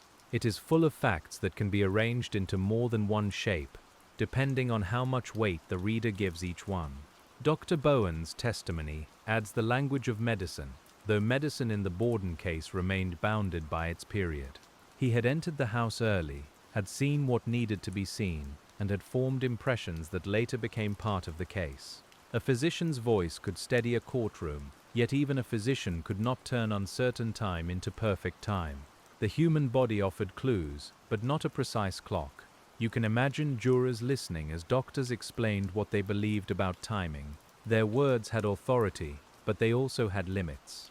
No one could place the events on a minute hand with modern confidence. The difference between earlier and later mattered greatly, but the evidence did not provide the kind of narrow certainty that would quiet every objection. The Borden case kept its margins. Medical testimony also had to avoid becoming too much for the room. The facts were serious, and the court needed them. But we do not need to dwell on harsh description tonight. What matters for our purpose is the investigators' reliance on observation rather than advanced testing. They needed doctors to help establish sequence, and sequence was one of the pillars of the entire case. If Abby died earlier than Andrew, then the morning contained a long interval that demanded explanation. If that interval was shorter than believed, other possibilities shifted. Such timing questions are like floorboards beneath the investigation. You may not look at them constantly, but if one moves, the whole room feels different. Investigators return to timing because they had to. The trial record also preserves the voices of police officers, and through them you sense the practical steps taken in the house. They searched, collected, noted, and testified. They described what they found in the cellar, what they observed in rooms, and how they came to suspect certain objects. Their work was not abstract. It involved carrying items, looking closely, and making judgments in conditions that were never ideal. You might imagine an officer holding the broken-handled hatchet head, feeling its cold metal through the assumptions already forming around it. He did not hold a laboratory result. He held an object that might matter. That difference is large. The object had to pass from cellar to courtroom through interpretation, and interpretation is where old cases often become restless. The defense could ask whether the officer had preserved the tool properly. It could question whether dust or ash meant what investigators said it meant. It could ask whether other tools had similar qualities. A courtroom can make an investigator's certainty feel less solid. Not always because the certainty was wrong, but because legal scrutiny reveals every place where evidence depends on human judgment. That scrutiny is healthy, though uncomfortable.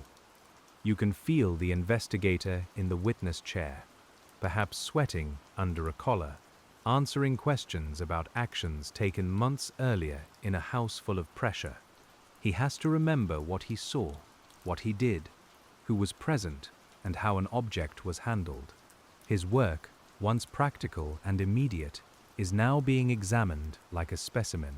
The Borden case teaches us that investigation does not end with discovery.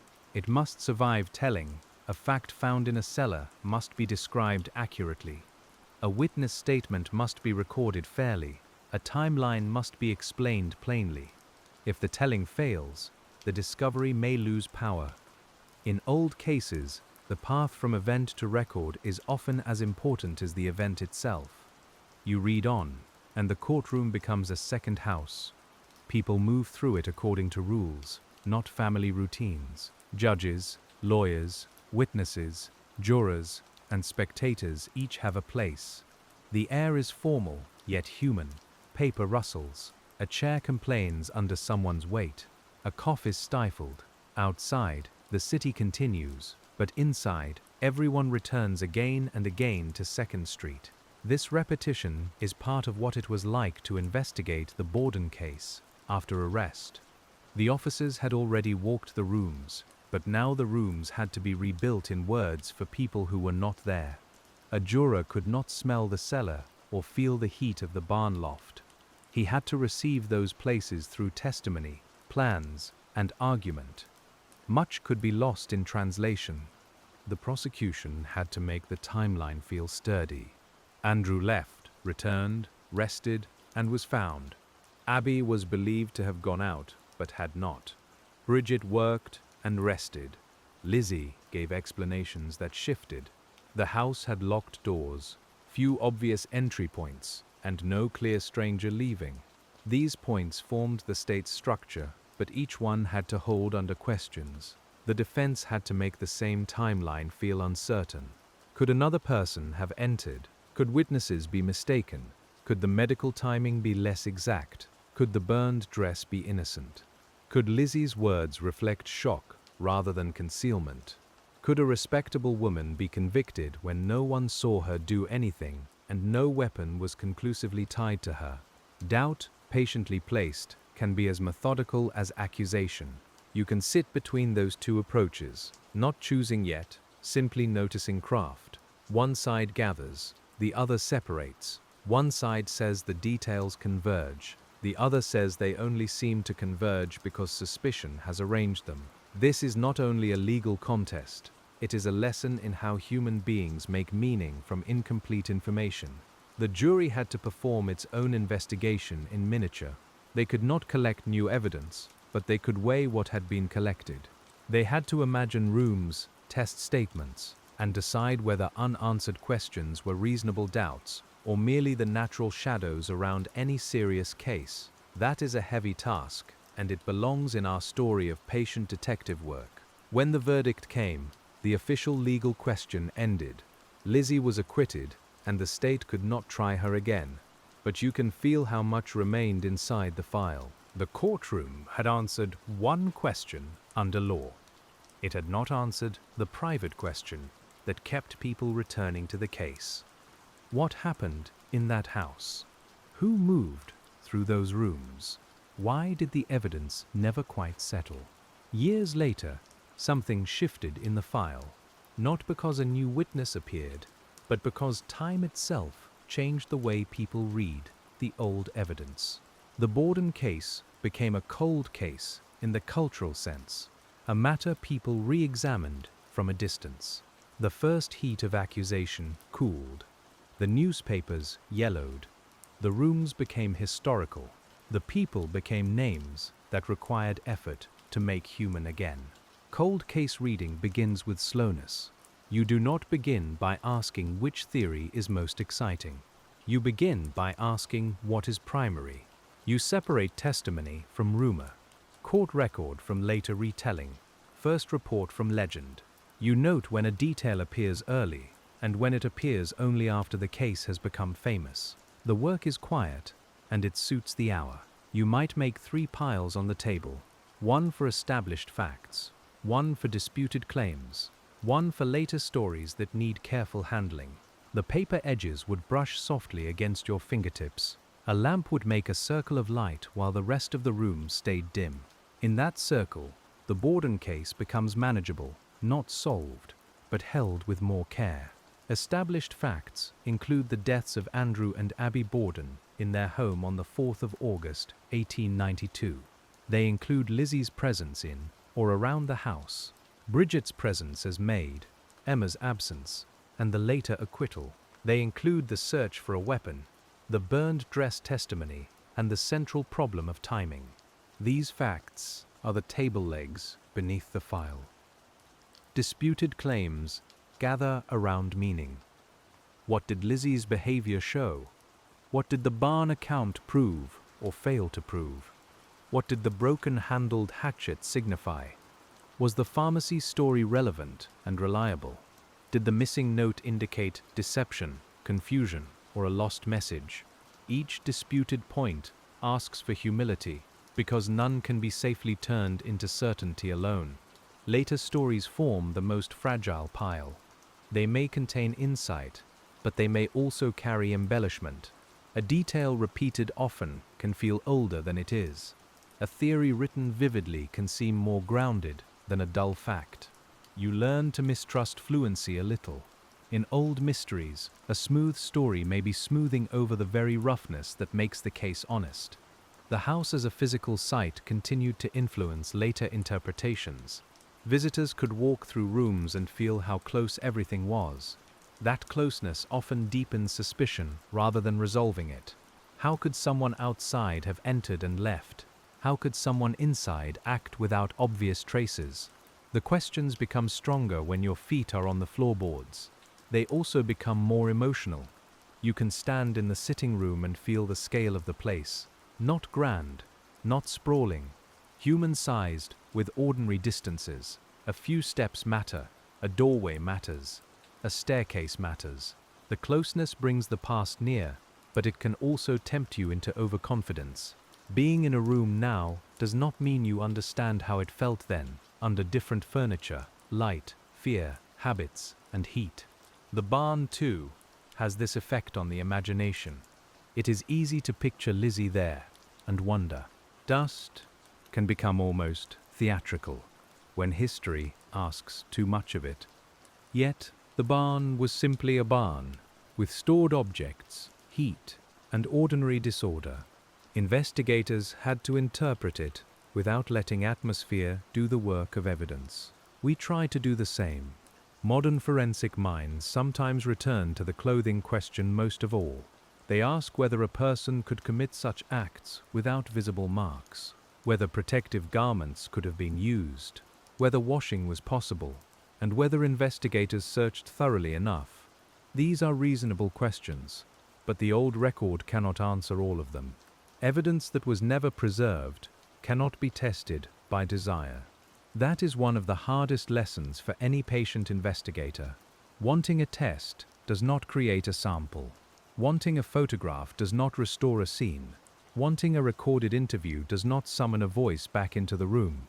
The Borden case is rich in narrative and poor in the kinds of preserved material that could silence argument. So the argument continues, softly, stubbornly. Some later writers considered whether Bridget could have been involved. The argument usually rests on her access, her presence, and the fact that she too moved through the house that morning. But suspicion needs more than presence. It needs motive, evidence, conduct, and a coherent path through the timeline. The file does not support every possible theory equally, even if it leaves more than one door ajar. Other theories imagined an intruder. This too answers one emotional need, because an outsider can make a family home feel less internally broken. Yet an intruder must still enter, act, remain, or return, avoid detection, and leave without firm trace. The Borden house, with its locks and people present, makes that difficult. Difficult is not impossible, but it must be named. Some theories look toward family conflict beyond Lizzie, or toward hidden relationships and private grievances. Old cases attract hidden rooms of speculation. Sometimes hidden facts do exist. Sometimes speculation grows because the known facts refuse to satisfy. A patient reader does not mock theory, but asks it to sit beside the record. If it cannot sit there calmly, it may not belong. You and I keep returning to what can be carried. The original investigators carried notebooks, questions, and household objects. Later researchers carry transcripts, photographs, maps, and skepticism. Each carries a different weight. The Borden case has moved from hand to hand for generations, and each hand has left fingerprints of interpretation, even when no literal fingerprint could solve the crime. Fingerprinting itself was not yet the standard tool it later became in American policing. This matters because a modern person instinctively wonders about prints on doors, tools, and furniture. In 1892, that expectation was not available in the same way. Investigators noticed physical signs, but they did not work within the fingerprint culture that would develop more fully in the decades ahead. Imagine how different the file might feel if a clear print had been preserved on a relevant object. The case might narrow or open in a new direction. But that is a dream of later methods, not the history we have. The actual investigators had to rely on what their time allowed. Their world was close to ours in some ways, and very distant in others. This distance can be heard in the language of the records. Formal, restrained, sometimes indirect. People speak of propriety, reputation, domestic relations, and conduct in ways shaped by their century. Even accusations move through social grammar. You read a phrase and sense the old room around it. The words are evidence, but they are also artifacts of manners and expectations. For example, the treatment of Lizzie's identity as a respectable woman was not a side issue. It formed part of the atmosphere in which evidence was received. A jury could imagine many things, but imagination has boundaries taught by culture. The defense understood this. The prosecution had to work against it. Investigators may have felt it from the first day they questioned her. A poorer suspect, or a male suspect, or a stranger might have been treated differently. That does not tell us who was responsible. It tells us how justice moves through society. The Borden case allows us to see that movement with unusual clarity because the facts were so public and the social contrasts so visible. A domestic servant, a wealthy family, male officers, male lawyers, and a female defendant all met in one file. You can sit with that without turning the case into an argument about only one thing.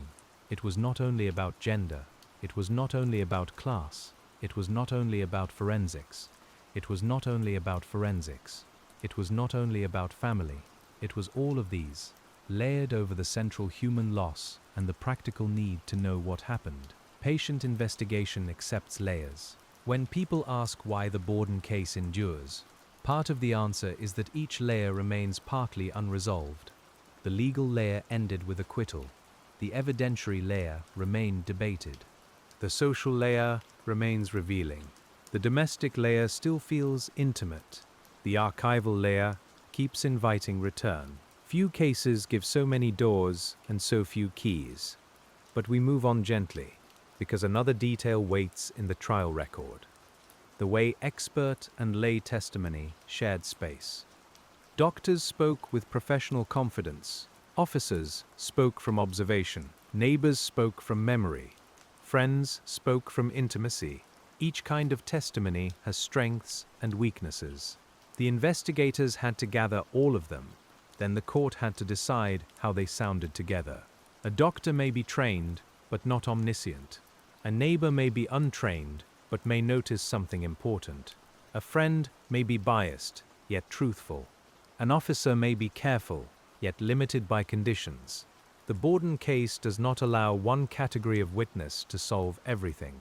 Instead, it asks you to weigh them like objects on a quiet scale, feeling how one shifts the other. Witnesses also changed under pressure. A person who gave a statement early might testify differently later, not necessarily because of deception, but because memory interacts with repetition. Each retelling can reinforce some details and erase others. Public discussion adds another influence. By the time a witness reaches trial, the original morning has passed through many rooms of conversation. This is why first statements matter so much in cold cases. They are not perfect, but they are closer to the event.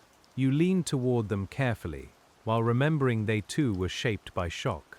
In the Borden case, the earliest accounts are precious because later fame could not yet fully distort them. They are like footprints before the street fills with people. You can hear the difference between early alarm and later narration. Early words may be incomplete, confused, plain. Later words may be smoother, more certain, more aligned with what the speaker has come to believe. Neither should be swallowed whole. The investigator's work is to compare them without forcing every difference into guilt or innocence. The inquest testimony, though later excluded from trial, remains important for anyone studying the case. It preserves Lizzie's answers in a formal setting before the trial narrative had fully developed. Her responses have troubled many readers. They shift on points of location, knowledge, and sequence. Yet the surrounding circumstances, including medication and emotional strain, complicate interpretation.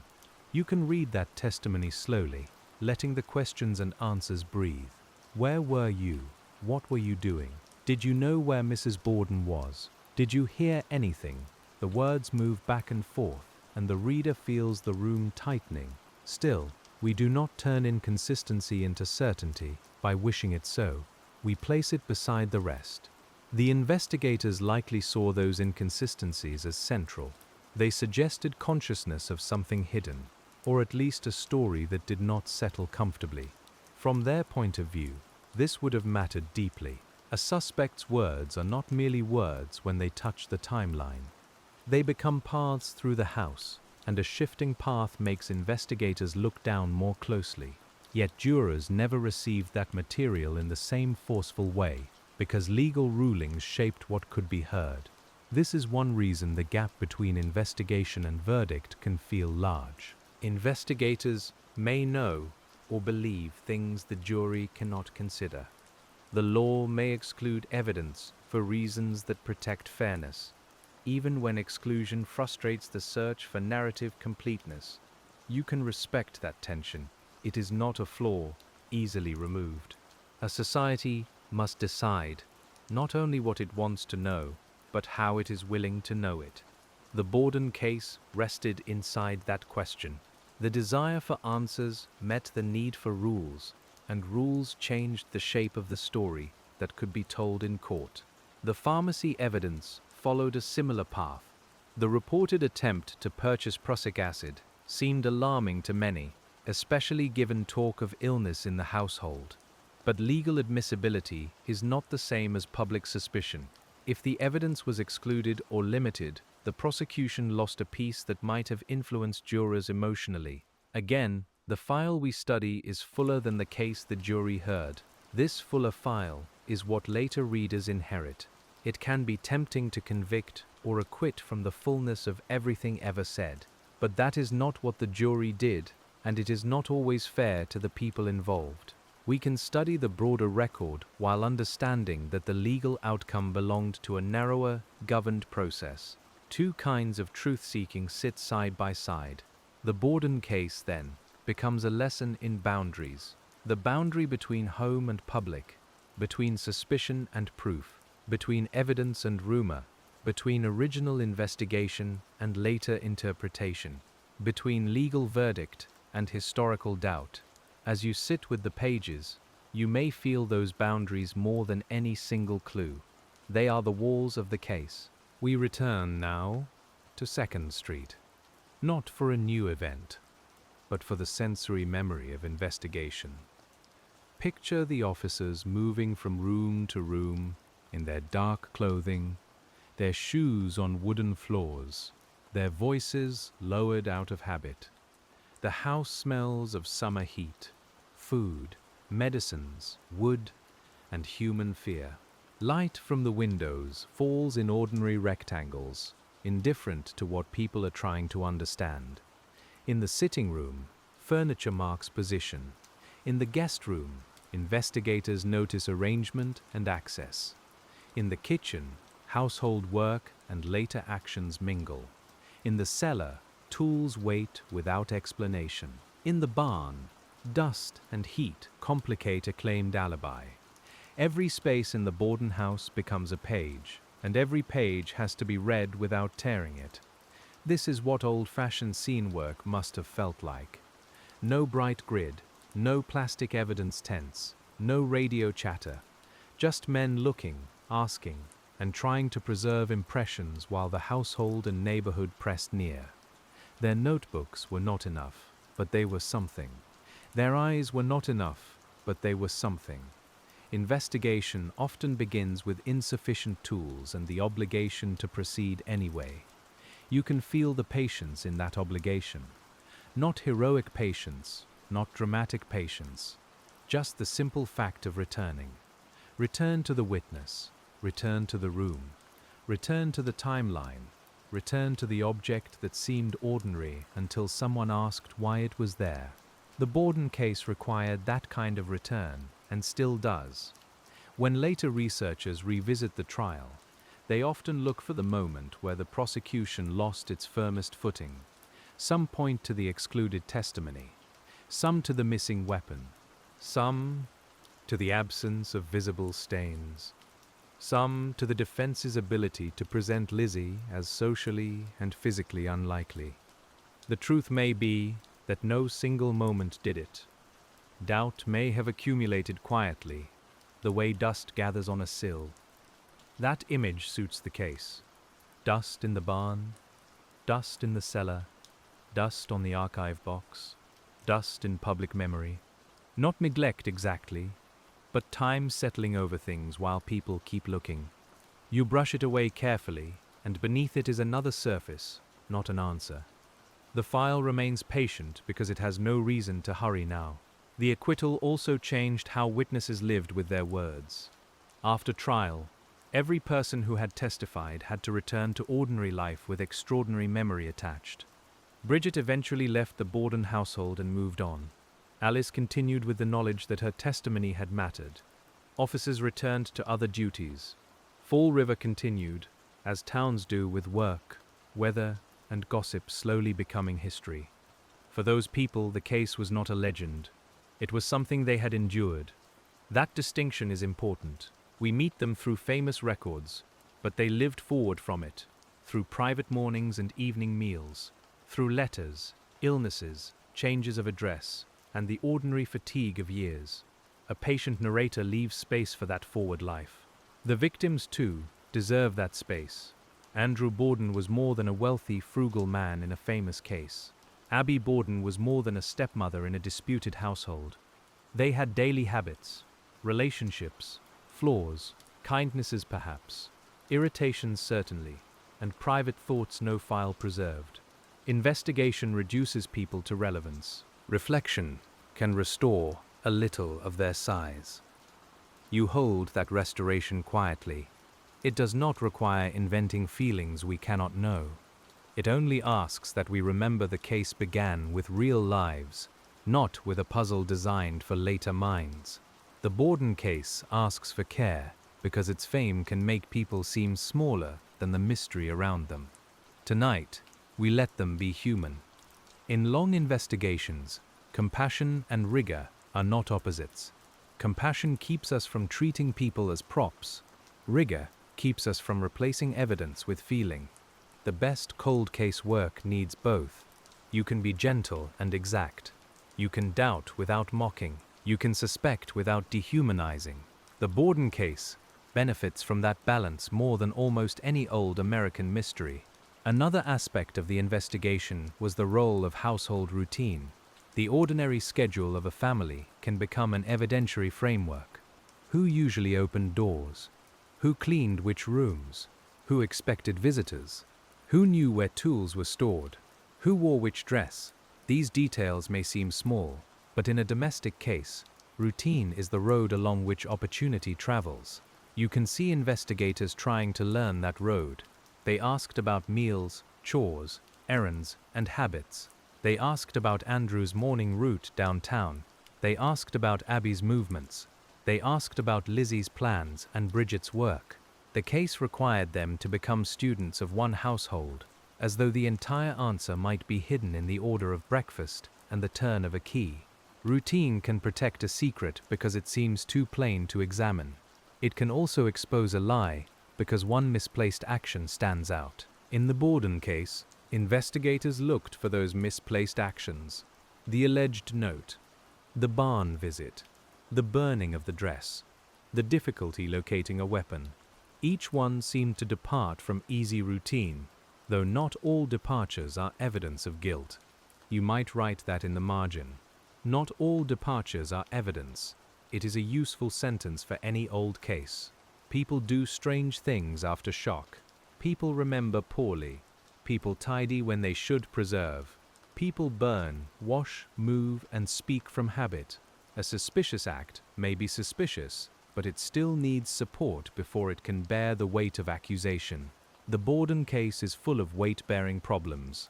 Some details are strong enough to support suspicion. Fewer are strong enough to support certainty. That difference is where the case lives. If it were empty, we would not still discuss it. If it were complete, we would not need to. It endures because it occupies the narrow, uneasy place between. But there was one more human layer in the investigation, and it concerns how officials spoke to Lizzie herself. Questioning a suspect within her own home, shortly after family deaths, required a balance that may not have been fully achieved. Police needed answers. Lizzie had rights, though the procedures and expectations differed from our own. Doctors, family friends, and officers moved through overlapping roles. You can imagine how confusing that might feel. A woman in her home, questioned by men in authority, surrounded by shock, medicine, and suspicion. Whether one believes she was truthful or not, the setting was complicated. An investigator's question does not enter an empty mind. It enters pain, strategy, fear, fatigue, and whatever the person already believes is at stake. Her answers about Abby's whereabouts became especially important. If Lizzie truly believed Abby had gone out, that shaped one reading of events. If she knew Abby was upstairs, that shaped another. The missing note deepened the problem. Investigators had to decide whether Lizzie had created a false explanation, repeated something she believed, or misunderstood something in a chaotic morning. This is the work of interpretation, and it can be treacherous. You listen not only to what is said, but to what the words would accomplish if they were false. A false note story might explain why Abby was not looked for. It might delay discovery. It might fit an innocent misunderstanding. Each possibility has a different shape, and the file does not mark one in darker ink. Bridget's understanding of Abby's whereabouts also matters. If household members believed Abby had gone out, then her absence from ordinary view had an explanation. If that belief came from Lizzie, Lizzie's statement becomes more significant. Investigators had to trace not only facts, but the origin of beliefs within the house. Who told whom? When? With what certainty? Beliefs can move through a household like scent from a kitchen. Once present, they become part of the atmosphere, and people may not remember exactly when they first noticed them. A detective trying to trace such movement must ask patient questions. Did you see her leave, or were you told? Did you hear of a note, or hold it? Did you assume, or know? These small distinctions matter. The Borden case also asks us to think about absence as a force. Abby was absent from view before she was found. Emma was absent from Fall River.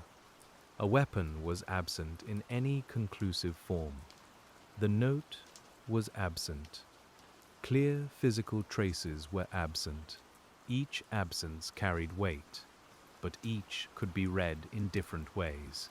An investigator's task is to measure absence without letting imagination fill it too quickly. You can sit with absence tonight in a quieter way. An empty chair is not an answer. A missing paper is not a confession. A vanished object may be meaningful or accidental. The file asks you to notice what is not there, then wait before naming it. Waiting is part of the method. The officers did not always have that luxury. Public pressure compresses patience. Reporters wanted news. Citizens wanted safety. Officials wanted progress. A suspect had been identified, and the system moved. Once momentum begins, it can be difficult to slow down enough to reconsider every assumption. That is true in many cases, not only the Borden case. Still, some reconsideration did happen through legal challenge. The defense forced the state's evidence to be examined. The court ruled on admissibility. Witnesses were cross-examined. The case that looked one way in police offices looked different under courtroom light. That transformation is one reason trials matter. They are not perfect, but they test the story the state has built. You can feel the difference between a police theory and a court case. A theory can tolerate rough edges if the center seems right. A court case must account for rough edges because liberty is at stake. In the Borden trial, the rough edges mattered. The jury could not be asked to smooth them by instinct alone. They had to decide whether the remaining structure stood.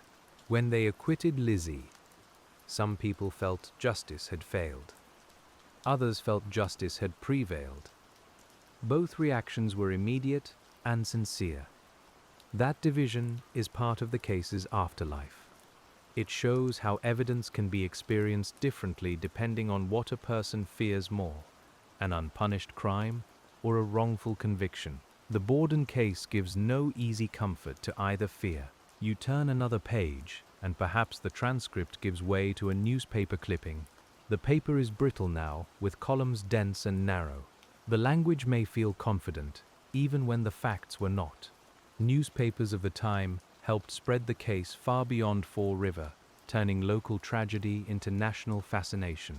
Their accounts are useful, but they must be handled gently, like dry leaves. A reporter may have captured a detail no official record preserved. A reporter may also have repeated rumor, sharpened description, or guessed at feeling. The investigator reading old newspapers must listen, but not obey. You mark the clipping, compare it to testimony, and ask whether the same detail appears elsewhere. One printed story is a lead, not a foundation. The public appetite shaped the Borden case from early on. People wanted to know the household arrangements, the family tensions, the defendant's appearance, and every object found in the cellar. That appetite could distort the work. It could make minor facts famous and private grief public. Yet it also helped preserve material that might otherwise have been lost. Even flawed attention can leave records behind. This is another balance the patient reader holds. We may dislike sensational coverage and still learn from what it preserved. We may distrust a newspaper's tone and still value a quoted statement. Old cases often survive through imperfect documents. If we waited only for perfect records, many histories would go silent. The Borden case did not go silent. It settled instead into a long murmur. In books, lectures, family conversations, local tours, legal discussions, and quiet late-night reading, it kept being retold. Each retelling made choices. Some chose suspicion, some chose doubt, some chose atmosphere. Tonight, we choose patience, and patience means letting the case remain wide enough for its uncertainties. As you continue reading, the physical world outside the file grows still. The lamp hums faintly, the table holds your elbows. The pages make a dry whisper as you turn them. This is the pace that old mysteries ask for when they are treated with care. They do not need a raised voice. They need someone willing to notice what is actually there. What is there, again and again, is a clash between proximity and proof. The people were close, the rooms were close, the timeline was close, and yet proof remained distant. This clash is the heart of the Borden investigation. It is why the case felt urgent then and remains absorbing now. It seems almost within reach, and then it recedes. The investigators must have felt that same recession. A promising detail appeared, then weakened. A statement troubled them, then became complicated. A tool seemed important, then uncertain. A witness helped, then left a gap. That rhythm can wear on anyone. Patient detective work is not calm because it is easy. It is calm because frustration does not improve the evidence. You might imagine one of the officers alone with his notes after the day's questioning. He reads a line, crosses nothing out, but adds a mark beside it. Outside, Fall River settles into evening. The mills quiet in stages. Supper dishes are cleared. Somewhere, someone is discussing the case in a parlor. He returns to the same question. What can be proved? Proof is a stern word. It does not care how strongly a town feels. It does not care how strange a suspect's statement sounds. Unless that strangeness connects to something firmer, it does not care whether an object looks meaningful under poor light. Proof asks for support. In the Borden case, support existed, but the argument over whether it was enough never ended. The cold case mind respects that sternness. It does not flatten every doubt into ignorance. It does not turn every suspicion into truth. Instead, it keeps the question open where the record keeps it open. That can be unsatisfying, but it is honest. And honesty, in an old case, may be the only resting place we have. Across town and across time, the legal documents remain. Indictment, testimony, rulings, verdict. They are dry forms compared with the human facts, but they hold the official shape of what happened after the deaths. You can trace the case through them, like following a thread through folded cloth. The thread does not explain the whole garment, but it prevents the pieces from drifting apart. The indictment placed formal accusation where public suspicion had already gathered. The trial tested that accusation. The verdict rejected conviction. After that, no one else was tried for the deaths of Andrew and Abby Borden. This procedural path is clear, even if the factual path is not. It is one of the stable lines in the file. But stability in procedure does not make emotional closure. Fall River had to live with a famous unsolved question. Lizzie had to live under acquittal and suspicion. Emma had to live with loss and aftermath. Bridget had to carry her witness role into a new life. Alice had to remember what she had said. The investigators had to accept the court's answer, whatever they privately believed. That is often the last labor of investigation, accepting that the world may not give back what you put into it. Hours of questioning, searching, and thinking do not guarantee resolution. A case can absorb effort and remain unfinished. The Borden case did exactly that, and its unfinished quality became part of its identity. You can feel why sleep listeners might understand this, in a soft way. Everyone knows some question that did not answer itself. Not a famous case, perhaps, but a family silence, a lost letter, a choice someone never explained. The Borden file is larger and darker than ordinary uncertainty, but the feeling of not knowing is human. We sit with it carefully because solving is not always available. When we move further into the archive, we find maps and house plans. These are comforting documents because they appear orderly. Lines define rooms, doors are marked, stairs are placed. The eye follows a route and believes, for a moment, that movement can be mastered. Yet a plan is not a house. It has no heat, no illness, no hurry, no fear. Still, plans help. They let you test statements. They show whether a person in one room might pass another. They reveal how the front and side entrances shaped movement. They help explain why the household's locked internal doors mattered.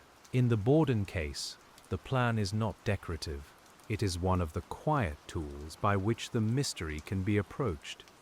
You might trace Lizzie's possible route with a fingertip, then Bridget's, then Andrew's.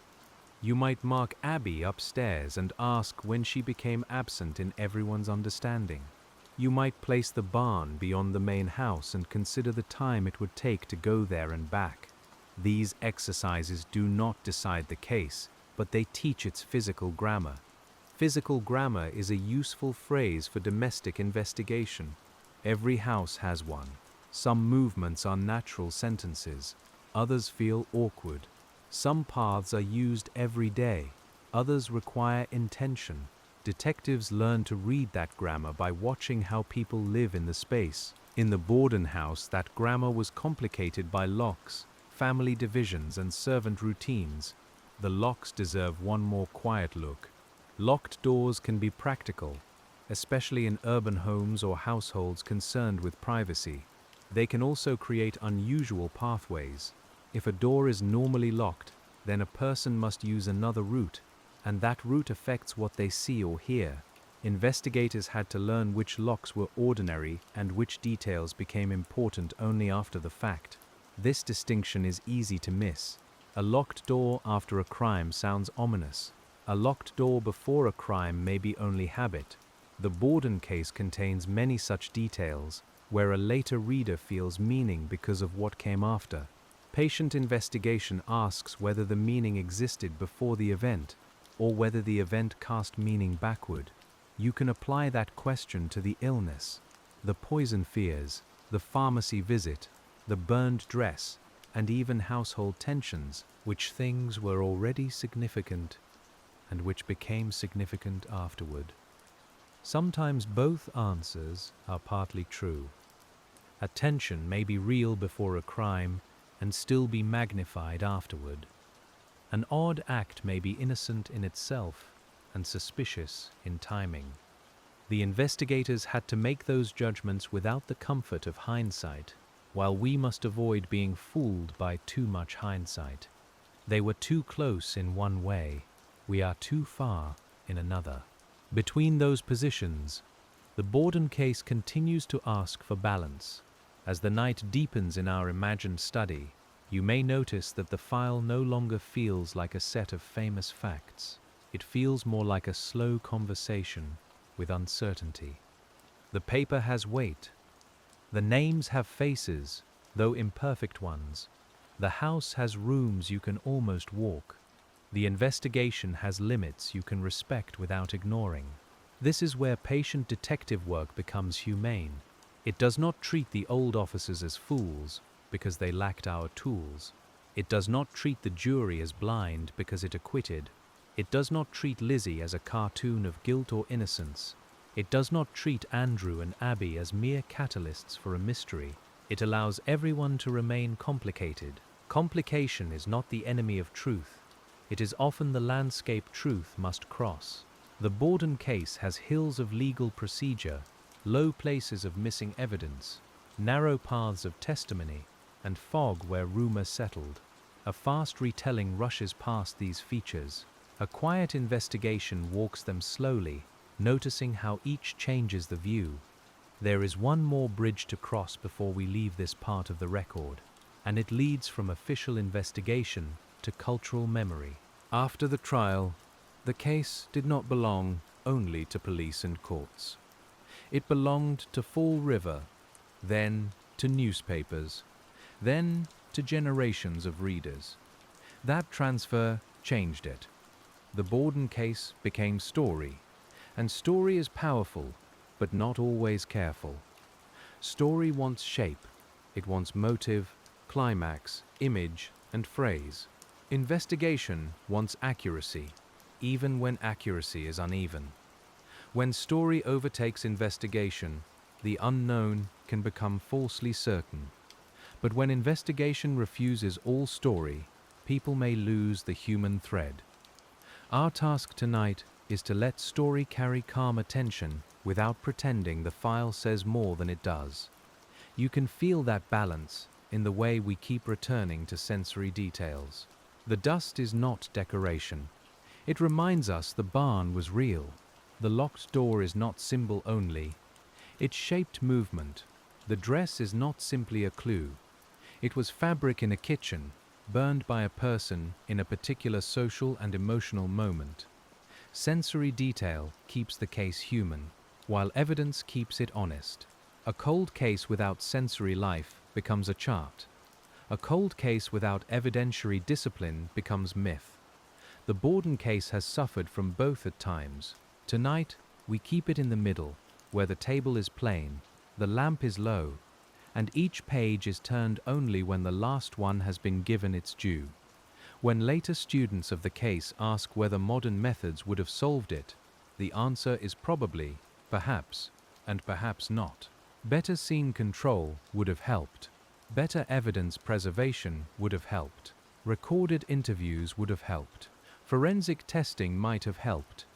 Yet even modern cases can remain unsolved, especially when access, timing, and human silence form the central problem. Technology is powerful, but it does not replace judgment. A lab can identify a trace only if the trace exists and is preserved. A camera can show a movement only if it is pointed there.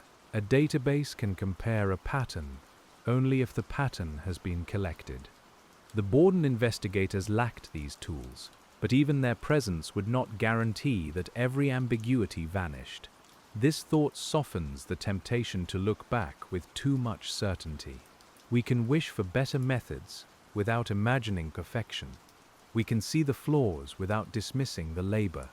The old officers worked in a world of horse travel, handwritten notes, social deference, and early forensic awareness. They tried to make a case from what they could see, hear, and carry. You can almost hear the city around them at the end of those days. Hooves on street surfaces, factory whistles, doors shutting, people talking in kitchens lit by lamps. The Borden case moved through that soundscape, not through ours. It belonged to a world slower in communication, but not slower in rumor, less equipped scientifically, but not less hungry for answers. Rumor is one of the oldest investigative hazards.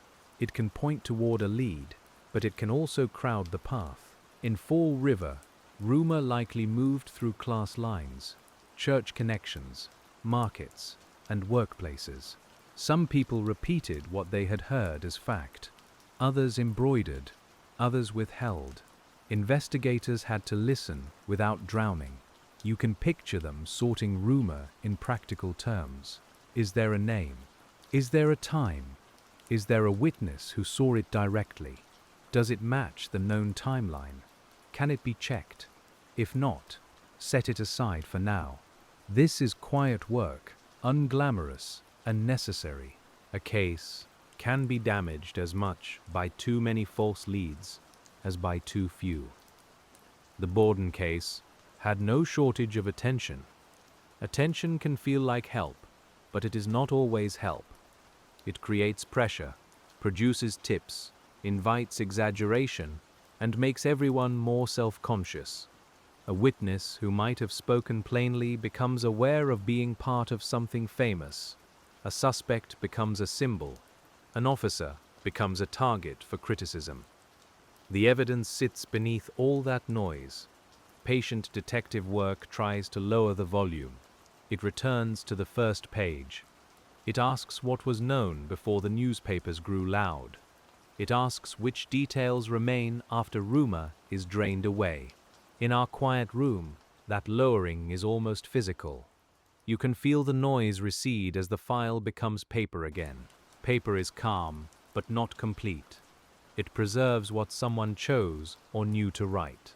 It omits tone, gesture, fatigue, and the countless ordinary things no one thought important. The Borden case file, like every old file, is both treasure and absence. You are grateful for it, and you do not mistake it for the whole morning. This attitude matters especially when thinking about motive. People have searched for motive in money, resentment, family structure, inheritance, and personal conflict. Motive can explain why a person might act, but it cannot prove that she did.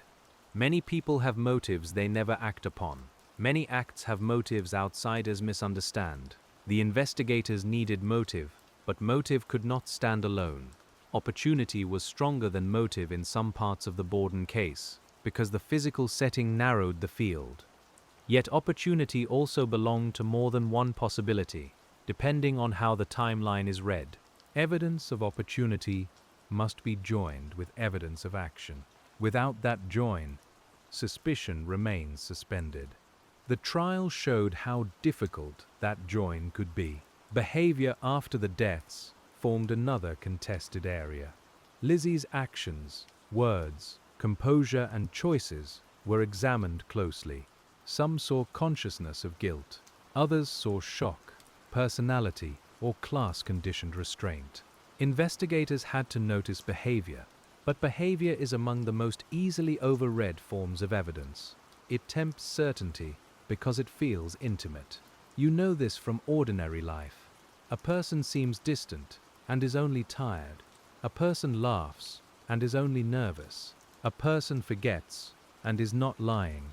A person remembers too neatly and is not necessarily truthful. Human behavior does not carry subtitles. In the Borden case, every gesture was asked to speak more clearly than gestures can. That is why the physical evidence mattered so much, and why its uncertainty mattered even more. A conclusively identified weapon could have anchored the case. Clear clothing evidence could have anchored it. A reliable witness to movement could have anchored it. Instead, investigators had a series of partial anchors. They could slow the drift, but not stop it. As we move with the file, you may notice the repeated feeling of almost. Almost enough timing. Almost enough motive.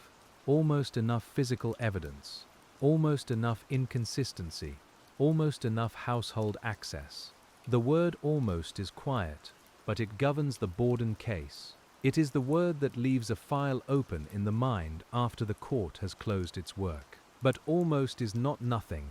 It is the region where investigators spend many of their hours. They do not work only on solved certainties. They work inside almost, testing whether it can become enough. In this case, for the state, it did not become enough for conviction. For public suspicion, it often did.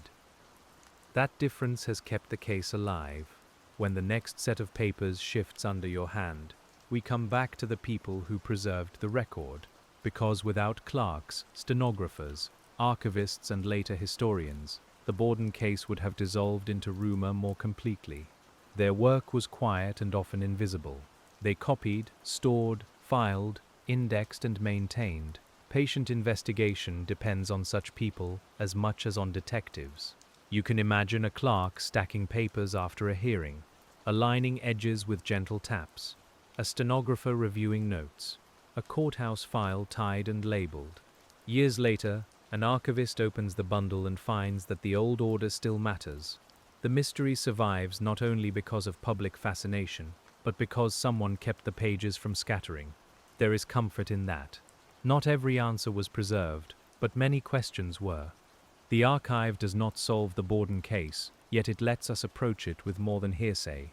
We can read testimony, we can compare accounts, we can understand the trial's shape, we can study the house. The case remains unresolved, but not unreachable. Unreachable and unresolved are different states. Unreachable means no path remains. Unresolved means the path continues, though it may not reach the center. The Borden case is unresolved in that rich, difficult way. There are paths into it: legal, social, forensic, architectural, psychological, archival. None has carried everyone to the same answer. Still, the walking teaches us something. And so, as you turn the page again, the investigation becomes not only a search for one hidden fact, but a study of how people search when the fact will not come easily. It becomes a study of patience under pressure, evidence under limitation, and memory under strain. It becomes a quiet lesson in the humility every detective eventually needs. We follow that humility into the later readings of the case, where scholars and careful amateurs return to the same documents with different lamps. One reader emphasizes the trial, another studies the house, another examines police procedure, another studies family finances. Each approach reveals something and risks missing something else. No single lens can hold the whole Borden case without distortion. The legal lens tells us what could be proved in court. The historical lens tells us how Fall River and the 1890s shaped perception. The forensic lens tells us what evidence might mean and what was lost. The domestic lens tells us how rooms, routines, and relationships mattered. The compassionate lens tells us to remember the people. We need all of them, gently combined. Combining them is slow work. It resembles laying transparent sheets over one another, each with a different pattern: a room plan on one sheet, a timeline on another, witness statements on a third, social context on a fourth. When aligned carefully, they show more than any one sheet alone. When forced, they blur. The patient investigator adjusts them without hurry. In the Borden case, the alignment never becomes perfect.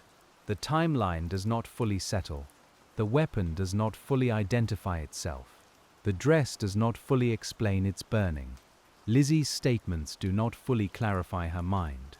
The jury's verdict does not fully satisfy historical curiosity.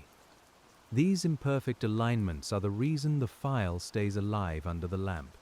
You may wonder what it felt like for a detective to know that the case might never satisfy everyone. Perhaps, at first, he did not know. Investigators often begin with confidence that more work will bring more clarity. A witness will remember, an object will be found, a suspect will falter, the room will give up its secret. Sometimes it does. Sometimes, as here, it does not. When clarity fails to arrive, the work changes emotionally. The detective may become more stubborn, or more cautious, or more weary. He may revisit notes with a sharper eye. He may argue with colleagues. He may feel the public turning the case into something outside his control. The Borden investigation likely carried all of these pressures, because no famous uncertainty remains gentle to those responsible for it. Yet tonight, from our distance, we can make it gentle again. Not by softening the facts, but by softening our posture toward them. We do not demand that the file perform. We let it reveal what it can. We let the old officers be limited. We let witnesses be human. We let the verdict stand as a legal fact while acknowledging the historical question that remained. This is the rhythm that will carry us forward: a detail, a context, a pause, a human life, another page. The Borden case is not a door we force open. It is a house we walk through carefully, touching nothing we do not need to touch, and listening for the quiet difference between what is known and what is only believed. When we next settle into the file, we will stay with the long afterlife of 2nd Street, and with the way a single investigation can become an archive that keeps asking for patient hands. The room around the Borden case grows quieter when the legal record has finished speaking, because the law did answer one question, but not every question the House left behind. Lizzie Borden was tried and acquitted in 1893, and after that verdict, she could not be tried again for the same charges. No one else was ever convicted for the deaths of Andrew and Abby Borden, and in that plain legal sense, the case remains unsolved, with its answer never firmly placed where everyone could see it. You can let that status rest without forcing it into shape. The file does not need one more argument tonight. It has carried enough voices, enough rooms, enough careful footsteps across old floors. What remains is the patient outline of an investigation that reached as far as its time, its tools and its people could carry it, then stopped at the edge of reasonable doubt. So you leave the house gently now, not in fear and not in certainty. The summer heat has faded from the walls. The cellar is only cool stone again. The barn dust lies still in the loft. The sitting room, the guest room, the kitchen, and the narrow passages belong to history, and the names in the record can settle back into the quiet dignity of real lives once lived. If your eyes are heavy, you do not have to hold the mystery any longer. The Borden case will remain where it has always remained, in its old papers, its careful testimony, its unanswered spaces, and its long silence. You have sat with it patiently, and that is enough for tonight. As the lamp lowers, the pages rest, and the house on 2nd Street grows still.